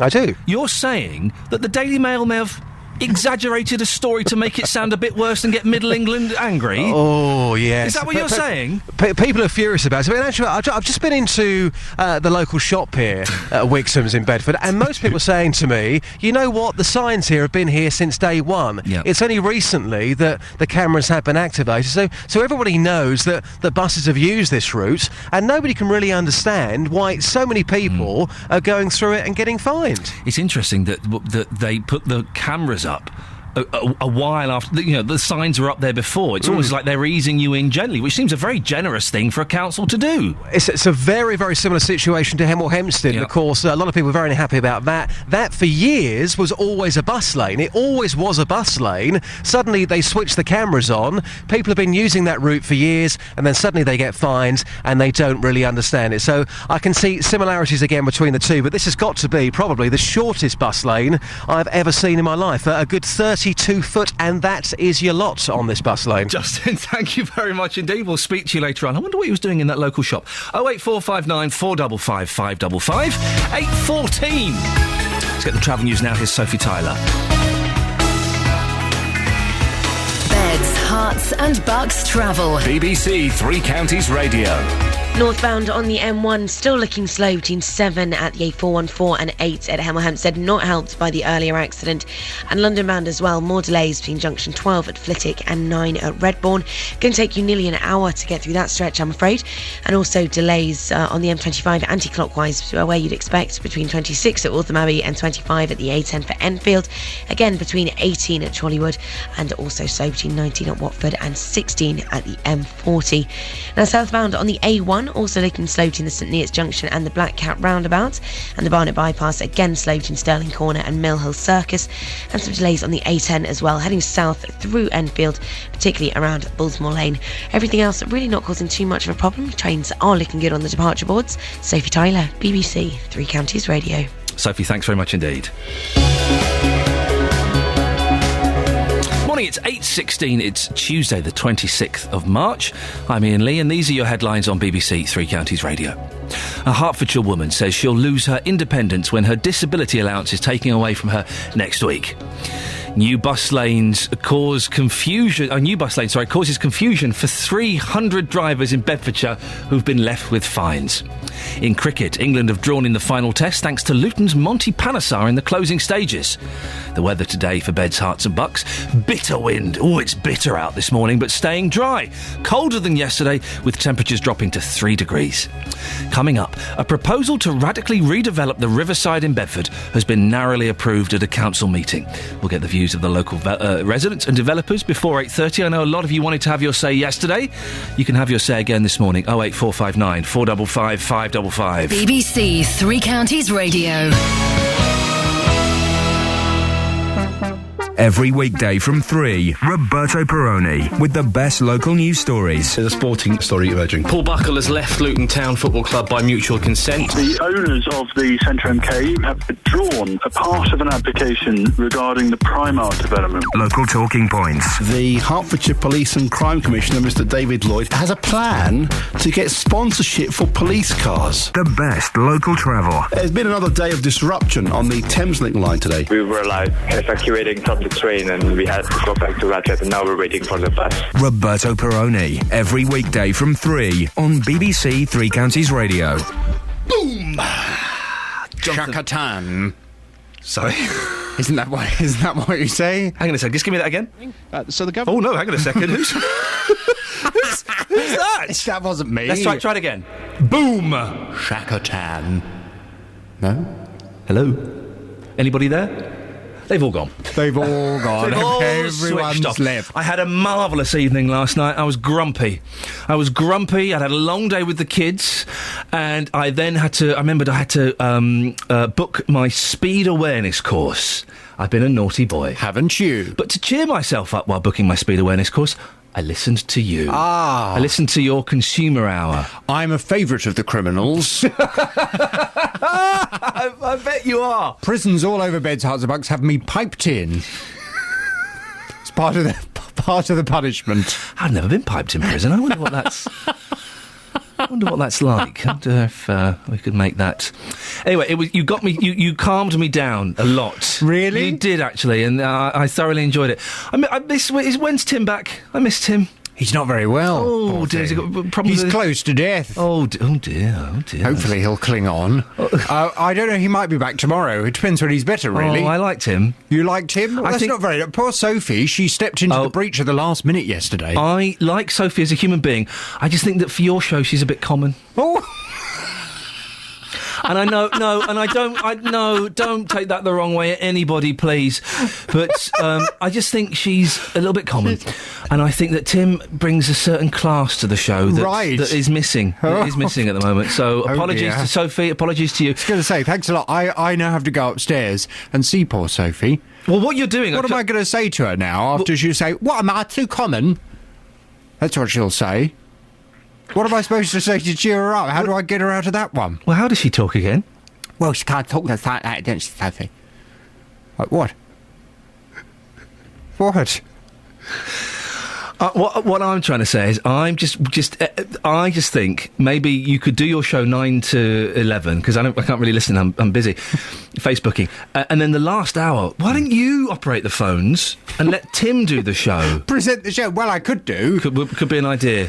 Could be an idea. Yeah. Would that mean I'd lose an hour's money? Yeah, technically. Not so keen on that. Okay. What's on your show? I'll do it. I'll do it all. Okay. Coming up on the big phone in this morning at 9, is it true that today's nurses lack compassion? This story today, the Health Secretary Jeremy Hunt is expected to say that the public needs more confidence in our nurses. He'll be outlining proposals to tighten procedures across the NHS in response to the abuse scandal at Stafford Hospital, where hundreds of patients died earlier than expected as a result of neglect. There seem to be an awful lot of people saying today that nurses lack compassion. Well, is it true? They're talking about nurses having to spend a year washing patients and feeding patients in order to try and instil this sense of compassion in them. Good. Is that necessary? Yes, I think it is. Really? It's a basic. And I'm not knocking nurses. A lot of nurses are fantastic and wonderful and do horrible things that we wouldn't want to. A lot of them are rubbish. I've seen it. I've seen it with when my wife had our first baby, terrified, didn't know what to do. 3:00 in the morning, the baby's crying. She pushed the emergency bell. The nurse came 15 minutes later and told her off. Said, "Don't push that bell. Wait for one of us to walk past." I've seen it with my mum as well. I've also seen brilliant nurses as well. I'm not dissing all of them, but yes, I think it's a basic thing. Cleaning and feeding. It's a basic that I think a lot of people have forgotten. Well, from 9, I want your views. Is it true that today's nurses lack compassion? If you are a nurse, perhaps you were a nurse, perhaps you are in a relationship with a nurse, or you've been in hospital and you have been cared for by a nurse, I'd like to hear from you. Is it true that today's nurses lack compassion? 08459 455 555. From 9 o'clock this morning, I'd like your views. Could you do another phone-in about immigration? Another one? Yeah, well, I love it. Because people get so angry. You did one on Friday. I think you did one, was it yesterday as well? Mm-hmm. I love it. Fantastic radio. You like that? Yeah, I did like it. I thought it was wonderful. People get very passionate about it. That lovely lady. Listen, I'm not being racial, but... Bless her. She phoned back and she said, can you pass on a message? I got a message after the show. Yep. And it just said that, I think it was Julie. Julie phoned back. She said she hopes you don't think she's racist. She just got a bit het up. It was cracking radio. It was a good show yesterday. Thanks very much. I look forward to listening to it later. Isn't it always? Oh, rude. Across beds, hearts and bucks, this is Iain Lee on BBC Three Counties Radio. Morning, this is Iain Lee, BBC Three Counties Radio. If you want to get in touch with JVS, you can give them a call now. We'll filter off the best ones, let's be honest. But you can, 08459 455 555. Or you can send him an email, jvsshow@bbc.co.uk. Just put your name, your phone number, and a couple of lines about what you want to say, and the team will get back in touch with you. Now, we've been discussing this, well, for the last couple of months, and we mentioned it yesterday. Lots of you were very keen to have your say on it, so you might want to have your say on this. A proposal to radically redevelop the Riverside in Bedford has been narrowly approved at a council meeting. The Riverside North plans, including a multi-screen cinema, retail and residential developments, were passed by 5 votes to 4 against last night. Well, Colin McQuestion is director of Coplan Estates, the developer behind the idea. We spoke to you yesterday, Colin. You must be pleased that this has got the thumbs up. Morning again. Morning. Yeah. Hey, how are you? Yeah, we're obviously delighted. There's been a lot of hard work and effort gone into it over the last 18 months, so we're very pleased to have got the consent, and I hope it's a good news story for Bedford Centre this morning. Although probably some of you listeners may not necessarily agree. Well, we spoke to Charles Royden, Deputy Mayor, portfolio holder for Environment and Transport at Bedford Borough Council, and he was over the moon with the idea. He says this is a fantastic opportunity when towns are struggling to be given a £50 million investment. Are you surprised, Colin, by the amount of negativity and people against this? Well, I think if you look at the concept of what we're trying to achieve, I mean, we read the newspapers, town centres are suffering. We're looking at a scheme right in the middle of Bedford that's going to drive fall and economic benefits. And to some degrees, I was slightly surprised, because I'm sure towns all over the UK would love an opportunity like this. But we live in a democracy, and I certainly respect all the views that were aired last night, and we are certainly going away with a few thoughts in light of some of the comments that were made. And we can't please everybody, but also we're not here to have a big fight with the town, so we will explore what common ground exists. We talked about this yesterday. We did have a lot of people phoning in, and a couple of points that were raised were the cinema. There is already a cinema in Bedford, and lots of people saying that wasn't being used, and that whole area of town could become kind of a white elephant. What do you think about that?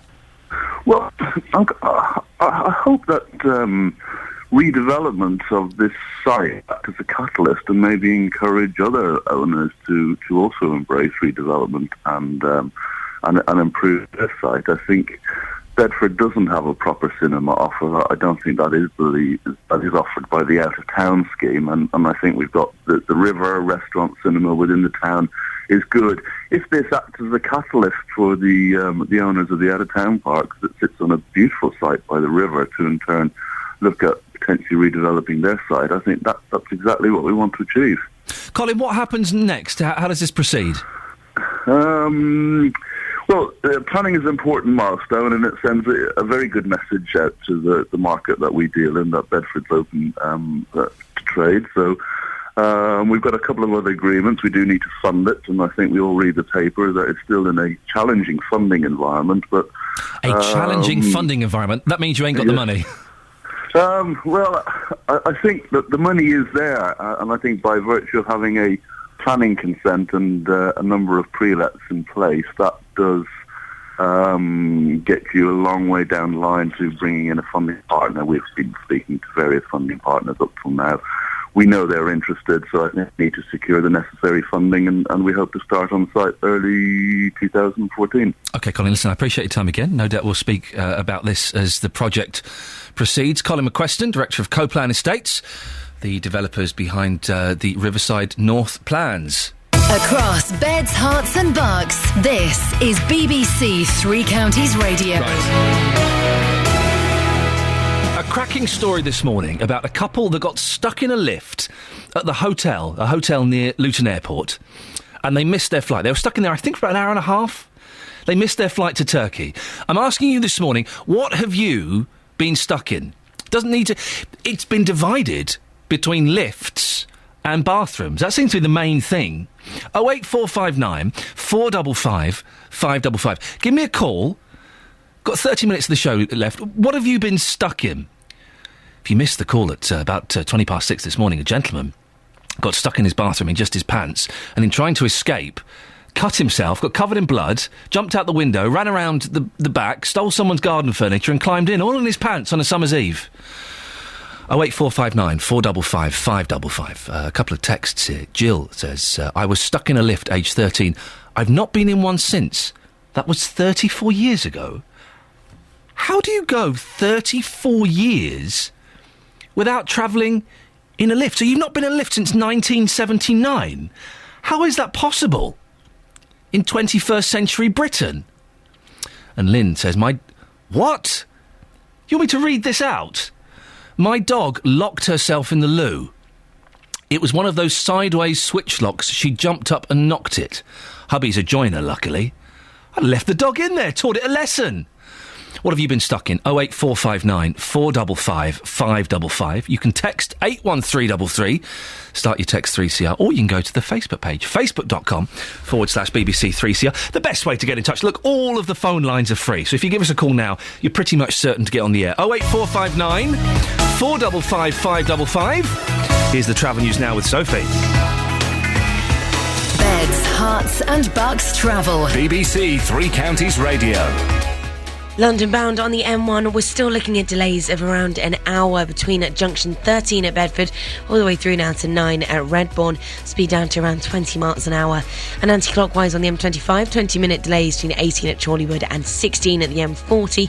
Also slow as well between junction 26 at Waltham Abbey and 25 at the A10 for Enfield.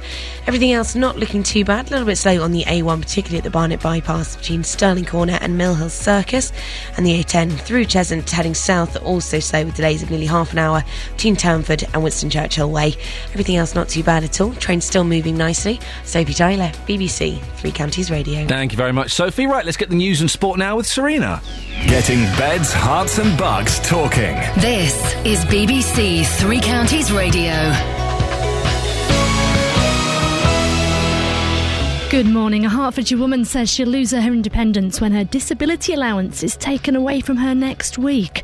Meanwhile, a new bus lane in Wilstead, which has been put in place to help stop drivers making a shortcut through the village, has caught out almost 300 drivers who've been fined in the past 2 weeks. Plans for a new £50 million leisure complex in Bedford town centre have been passed, meaning that shops, a hotel and a cinema will be built on the site. And prospective nurses will have to now undergo more practical training in future. It's in response to the scandal at Stafford Hospital. And stay listening to hear more on this story, as the JVS show will be asking, is it true that today's nurses lack compassion? So that's the news. Now let's turn to all the morning sport. Beds, Hearts and Bucks Sport. BBC Three Counties Radio. Starting with cricket, and England managed to draw on the last day of the final test against New Zealand. They closed on 315 for 9, which ensures the series finished level after 3 drawn games. Luton's Monty Panesar helped to save England, along with Stuart Broad. This is how it all ended through the eyes of Kevin Howells. Bowles for the final ball in, defensively played by Matt Priory, raises his arms, the bat in the air. Monty will go down to pat him on the back. Somehow, England have saved it. Let's turn to football now then, and Luton Town's conference match at home to Ebbsfleet tonight's been postponed. Officials looked at the Kenilworth Road pitch yesterday and decided it wouldn't be playable because of the snow and ice conditions. Watford's on-loan midfielder Nathaniel Chalabar played in the England under-21 squad last night. They beat Austria 4-0 in a friendly in Brighton. Elsewhere, and Stevenage caretaker manager Mark Roberts has praised the club's players for their attitude since the sacking of manager Gary Smith. Though Borough lost to Tranmere on Sunday, Roberts says he's impressed. The way that they've responded to the situation that we've all had to deal with has been nothing short of magnificent, and it'll be a big learning curve for them, and hopefully they take those lessons in a positive fashion, and we move forwards and finish the season as strong as possible. Finally, and at the Miami Masters tennis, Andy Murray fought back from 5 down in the first set to overcome Grigor Dimitrov 7-6, 6-3. Murray will now play Andrea Seppi in the last 16. BBC Three Counties Radio will bring more from me at 9. This is Iain Lee on BBC Three Counties Radio. Right. Before this situation gets out of hand, which I believe it may have got out of hand already, can I just extend my sincerest apologies to Sophie Solaria for implying that she might sound a little bit common. It was, of course, a joke. Jonathan Vernon-Smith was egging me on before we went on air. He said, oh, this will be good. I've got a good thing for you to say. Why don't you say this? And he virtually forced me at gunpoint to say that she was common. Of course, Sophie's not common at all. She's one of the best reporters we've got here at BBC Three Counties Radio. And for goodness sakes, if anyone could suggest otherwise, I will take them outside and give them a dang good thrashing. Sophie, I apologise live on air. Let's not take this to Ofcom, and let's not take this to Mick or any of the bosses. We don't need to do that, for goodness sakes. A little bit of banter. Now, coming up in the next 30 minutes, what could be the country's shortest bus lane has been put in place on the Wixham's estate in Bedfordshire. In my opinion, very well signposted. But hundreds of drivers have been fined in the last couple of weeks. Facebook.com/BBC3CR. Well, Justin Dealey is finding out whether it's causing that much of a problem. He'll be back on the show in about 15 minutes. But one of the things that's really got you talking this morning is this story about Lynn Larson, who got stuck in a lift in a hotel next to Luton Airport. We'll check into the hotel, save us a bit of time, we can have a nice sleep, we'll get up early, plenty of time, lovely. Got stuck in the lift. Missed her flight to Istanbul. Well, Justin Dealey went to meet her, and this is what she had to say. Well, we missed it because we were stuck in the lift in the Ibis Hotel at Luton Airport for an hour and a half. It must have been quite scary in there for an hour and a half. Yeah, it was, yeah. I felt quite panicky, you know. And where have you travelled from to be here today? We live in North Wales, so we travelled down yesterday to stay in this airport so we could get our flight, because the flight was leaving at 6 in the morning. But we were stuck in the lift from about 4:15 till about 5:45. So now you've missed your flight, what's going to happen next? Well, we've missed our holiday, and we've also booked an internal flight in Turkey. Well, a few internal flights, so we've missed all of them, and hotels we've booked, so I'm just hoping the insurance will cover it, but obviously we were looking forward to having a holiday as well. I mean, it's quite an unusual situation. Just explain how you feel right now. You must feel angry. I do, yes. I feel disappointed, and I feel angry, but it's a bit somehow surreal at the moment. It's just happened, you can't quite take it in. You know, I can't believe this has happened to me. And when you spoke to EasyJet, what did they say about it? Well, the woman said, I've heard all excuses why people have missed their planes, but I've never heard that one before. But it's absolutely genuine. Yes. And there were another couple in the lift with us, and I don't know if they managed to get their flight. They were going to Marrakesh. Well, Lynn's on the phone to us now. Good morning, Lynn. Good morning, Ian. Have you been stuck in anything this morning? No, I haven't. Okay, no, well, I'm in my mother's house in Cardiff. That's okay, that's something. Did you make it to Turkey in the end? No, because it would have cost far too much to find a last-minute flight, and it's holiday time nearly anyway. Well, now that this all happened yesterday and you've had time to take in what happened, how do you feel, Lynn? Well, I feel disappointed that we've missed our holiday. And I also feel angry that Ibis Hotel haven't dealt with the matter very well. We've got a statement from the Ibis. They say, we apologise for the inconvenience caused. We're looking into the matter and we'll be in contact with the guest to see how we can help. Have they been in contact with you yet? No, not at all, no. We were told yesterday that the manager wasn't available until tomorrow, Wednesday. But having time to think about it, I think it probably would have been possible to contact an area manager or district manager who would have had the authority to sort something out yesterday, possibly find another flight for us and offer to pay for it. Or do you know what? I wouldn't have left that hotel until it had been sorted out. I would have staged a protest. What do you want the outcome of this to be, Lynn? What are you after? Well, I'm hoping for compensation for the price of everything we've paid for so far. And I think we also should be compensated for the trauma of being in the lift, and also the huge disappointment of missing out on our holiday. How long were you planning to go away for? About 11 days. So you've got 11 days in hand now. What are you going to do with those 11 days, Lynn? I'm not sure. We're just staying in my mother's house at the moment, and we haven't really planned further. But you know, we've spent money already on a holiday, so I don't think we'll be spending on another holiday. Can you get your mum to look after you and pretend that she's a waiter or something and use mum's house as a hotel? Would that work? Well, my mother's 86 and she has a stroke a few years ago, dear, so I maybe don't not. think she'd be up to the job. Okay. Well, Lynn, listen, thank you very much for coming on, and we will follow this story with interest to see if the hotel do offer any compensation. Well, on the back of Lynn's tragic story, we are asking this morning, what have you been stuck in? 08459 455 555. Glenn's in Hotcliffe. Morning, Glenn. Good morning, Ian. Glenn, what have you... I don't want to make light at all of Lynn's terrible story, but what have you been stuck in? I got stuck in a water butt. In a what? In a water butt. You know the water butts that collect the rainwater off the house? Those big barrels? Yeah. I had a pair of them, and one was leaking. Yeah. And it was leaking at the tap. And the only way to get inside, the only way to tighten the nut up was to actually get inside. Yes. So I got my lad to sit on it to make it oval. I crawled in, grabbed the nut. He got off then and trapped me in it, turned the tap, and then ran off and told the wife that I was stuck. But of course, you see, there was no oxygen then because the tap was turned off. I'm laughing. You could possibly die here. I could have done, yeah. And the panic went in, and I actually stood up then with this water butt on my head, over my top of my chest, and the only way I could get it off was to hit the water butt against the garage. But as it came off, it, cut my arms, cut my back, cut my chest. So hang on, did your son do this as a prank? He thought it was funny that I was stuck, because I said, "Come and sit back on it because I can't get out now," and I couldn't. My arms wouldn't touch the bottom. I got no way of actually pushing myself out. Yeah.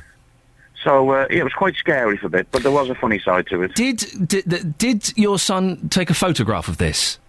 No. It was.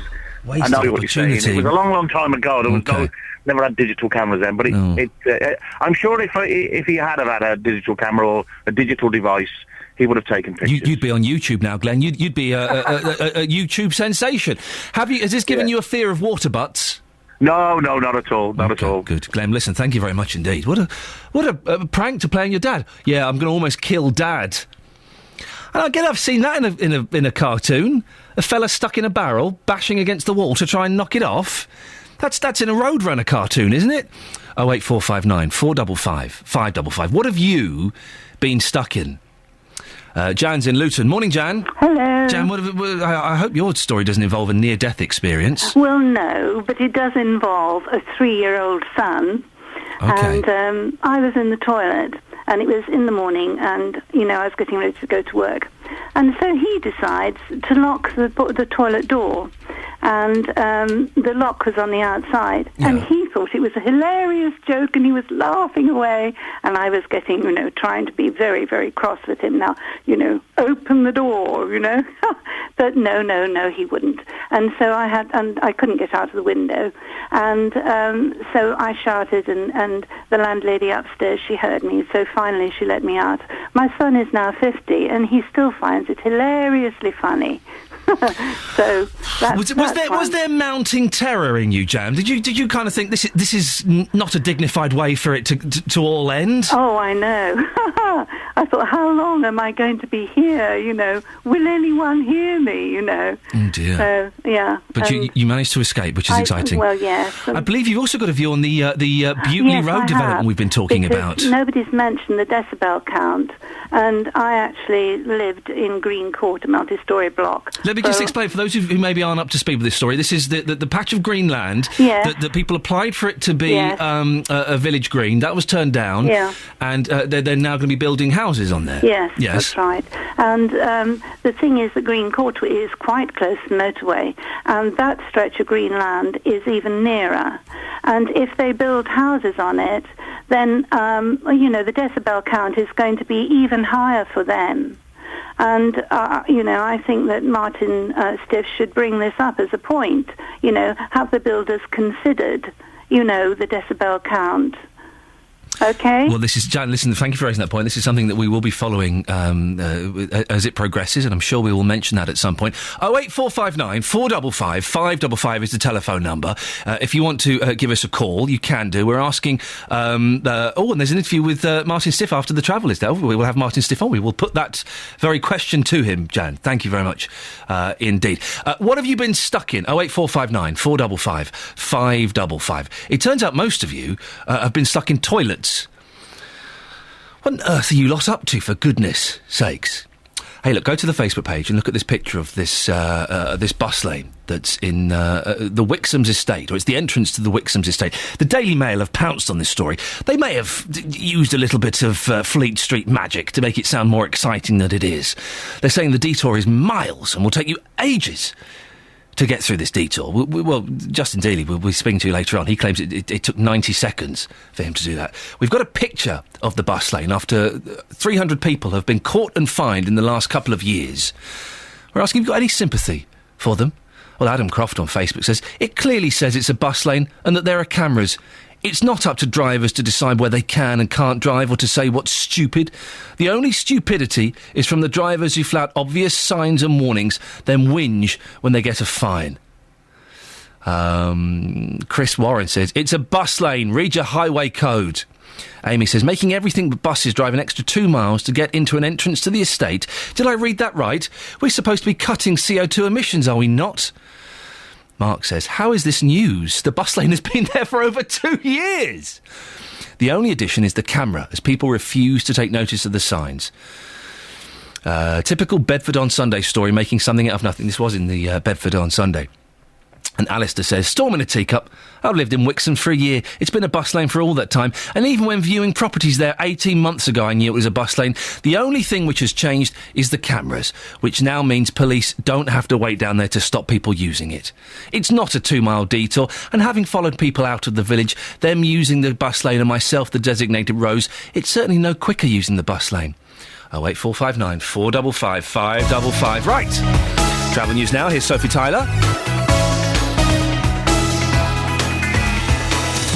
Hearts and Bucks travel. BBC Three Counties Radio. Northbound on the M1 looking slow at the moment between 9 at Redbourne and 10 at Luton Airport, and London bound also still have delays of around 35 minutes between 12 at Flitwick and 9 at Redbourne, speed down to around 20 miles an hour. Anti-clockwise on the motor on the M25, still looking fairly slow between 18 at Chorleywood and 16 at the M40, and again between 26 at Waltham Abbey and 25 at the A10 for Enfield.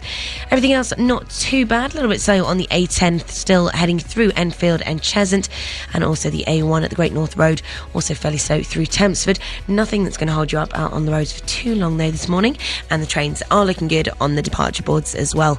Sophie Tyler, BBC Three Counties Radio. Sophie, thank you very much. Right, 8:45, Tuesday, the 26th of March. I'm Iain Lee. These are your headlines on BBC Three Counties Radio. A Hertfordshire woman says her life will change for the worse when she loses her disability allowance. A new bus lane in Wilstead has caught out almost 300 drivers who've been fined in the past 2 weeks. And in cricket, Luton's Monty Panesar played an integral part in England's draw against New Zealand yesterday. Coming up, what could be the country's shortest bus lane has been put in place on the Wixham's estate in Bedfordshire. Before 9, we'll catch up with reporter Justin Dealey to find out just how much of a problem it's causing. But before that, let's get the latest weather. Here's Sarah Thornton. Beds, Hearts and Bucks weather. BBC Three Counties Radio. Thanks very much. Another cold day out there. I'm reliably informed by someone I know out in Buckinghamshire saying it doesn't feel quite as bad as it did yesterday in terms of the raw feeling of the wind. The wind's not quite as strong, but actually the observations are picking up still some fairly strong gusts out there. So it is -1 at the moment in parts of Buckinghamshire, around freezing in Beds and Herts, and the temperatures aren't going to get much higher through the day today. So if you do feel that wind, it really is going to make the difference. It'll feel very, very cold indeed, very raw, that easterly wind, with a top temperature of just 3 Celsius. But we've got a lot of cloud around. It will be dry through the day today, and it looks like we could see some breaks in the cloud. Not that that's really going to help the feel of the weather. The next few days, we do it all again. Another widespread frost tonight, another cold day tomorrow, and in fact, that cold weather is likely to persist right through the Easter weekend, although generally we're looking at being dry, perhaps the odd flurry around at times, but that's all we're looking at. Dry, cold and cloudy, with the wind slowly easing as we head towards the weekend, but no sign of spring yet, Ian. When is it coming, Sarah? Not this week, Ian. Man alive. Thanks very much for the good news. It's nearly April. Just a little bit of sunshine. I just want to go and play in the garden, that's all. Every weekday morning from 9. The JVS Show. With the biggest questions. Today on the Big Phone-In, I'm asking, would you support some dog breeds being removed from this country? Should traffic wardens be more lenient? Would the government be right to drop the minimum price for alcohol? And the biggest opinions. I think the tax is completely unfair. It doesn't matter how old they are or how young they are. They're still your children. It doesn't matter whether it's male or female or what. I'm disgusted with the people that You should have cut them people off. The JVS Show. Weekdays from 9 on BBC Three Counties Radio. You can call JVS now if you want, 08459 455 555. Or you can send him an email. It's an excellent way to get in touch. Have you seen these emails? It's like electronic letters. It's wonderful. jvsshow@bbc.co.uk. Now, remember yesterday we told you about the residents of Butley Road in Luton who'd been fighting to keep the land behind their homes as open space. Well, the council want to give the land to developers to build homes, which are in desperate need in the town. Residents tried to stop the plans by applying for the land to be designated as a village green. Well, the Borough Council's executive committee voted to continue with plans. One of the campaigners, Martin Stiff, told our reporter, Iain Duncan, they keep coming up against a brick wall. There is a group as such that feel very strongly about this, and we've been working hard over the last 18 months to try and put our case together. But every time that we've gone to each stage, it's just been blocked by the committees of the various members of the council here. They're headstrong into just going ahead regardless of what we say, not listening to the community, not listening to the members of the public, not listening to Luton, who actually keep them where they are now. Effectively, this was the final hurdle, was it? Absolutely not. No, there's a lot more water to go under the bridge. This is just another hurdle we have to climb. They need now to put this into the local press for feedback and any objections. So we've obviously got that opportunity. And there's some other things that we've got under the planning issue, which we haven't raised as yet, that we'll be using to try and prevent. But at the end of the day, they'll do what they want, regardless of any members of the public and the residents of Luton. So there's an appeals agenda for you, but you still don't hold out much hope in the long run? I wouldn't like to wave the white flag yet. Let's put it that way. But we'll go down fighting if we have to. At the end of the day, they'll carry on doing what they want to do. But we can just make our voices heard the best we can as just members of the public. And the key here is an area that could be used as a play area or potentially open space, which is going to be built on. Absolutely. This is a very rare piece of land within a very built-up community. The council's policies have already identified that the Top Hill area of Luton, Purton Hill area, is deficient in open space. And this is a unique piece of land that once it's gone will never get replaced. Remind us how many houses we're talking about here. It's 54 houses, 33 of them are going to be private sale to the developer for his own profits and needs. And there's 15 of council and the remainder will be shared ownership. It's a space that all the community uses. It brings all the community together. The people in Hockwell Ring and the big tall flats that live near us, they use that space. They don't have gardens. They use that space as their back garden. If you see in the summer, they use it for picnics. They use it for barbecues. They use it for their kids to come and play, where they have the opportunity. We have it. Fortunately, we have a small garden of our own, but we see that area as a meeting point for all the communities for dog walking and just general sports and leisure pastimes. Iain Duncan interviewing there. Now, we've been talking about this story all morning. Almost 300 people have been fined for driving through a bus lane in Bedfordshire that's only 33 feet long. Residents trying to get out of the Wixham's estate near Wilstead have to drive along the A6 to avoid the lane. It was created in the middle of Kingsway Road, cutting off the access to the estate. Well, the bus lane's been there for possibly a couple of years, but the cameras were only put in place 2 weeks ago. Our reporter, Justin Dealey, is there. Justin, lots of people saying on the Facebook page, what's the story? This bus lane has been there bus lane's been there for a couple of years. They put the cameras there because it saves the police having to hang about. People are idiots if they drive through it. But clearly that's a story. If 300 people in 2 weeks have been fined, that is definitely a story. Oh, it definitely is, and I think it just goes to show how stupid some people are. Well, looking at the signs here, you would probably go along with that because it's a very, very short bus lane. Yes, there goes another car that's just literally gone past that, gone straight through the bus lane and will be fined £50. It says bus only, clearly marked in huge letters on the road, and then next to that marking, bus lane cameras. I've been talking to people here this morning, people here on the Wixham's estate, which is probably the coldest estate in the whole of the world, or also... All right, stop showing off, Justin. All right, I'm in a warm luxury studio. It's very, very cold. They're saying, what is the problem? It's clearly marked. But I spoke to Adam a few moments ago. I couldn't stop him the first time, Iain, but I stopped him from going through it again, and this is what happened. Now, Adam, earlier you drove through the bus lane cameras. I tried to stop you, but we were live on air at the time. I mean, looking at that now, it says bus only there, and it also says bus lane cameras. Are you looking at that thinking, how did I miss it? Yeah, I am actually. Where are the cameras then? The camera is just there. You can see the camera just there to our right-hand side, but it clearly says bus only. That's marked clearly on the road, and it says bus lane cameras. As somebody who does quite a bit of driving for a living, how could you miss it? I don't know, honestly. I wasn't really looking at it. I was just coming down the lane by the way the sat-nav brought me, so... I was by the sat-nav brought me. I'm not from around here, so... And that can be the problem, can't it? Because sat-navs can catch you out. If it tells you to go that way, it may tell you, but it doesn't tell you about bus lanes, does it? No, you just go the way it says, so that's what I've done. I mean, 300 people have been fined here in the last couple of weeks. Unfortunately, you're going to be part of that statistic. Are you surprised by that? 300. It's a lot, isn't it? That is a lot, isn't it, really? No, yeah, I am a bit. 300 is a lot. And if you've done it, others are going to follow, aren't they? Yeah, exactly, yeah. Let me know. I might turn around now. Well, I was going to say, make sure you turn around. You don't want 2 fines in one day. I've saved you a few quid there. I might turn around now, yeah. Anyway. Thank you very much indeed. That's all right. So that was Adam. Apologies for the language towards the end there. Another car has just gone through the bus lane again whilst I'm sitting here.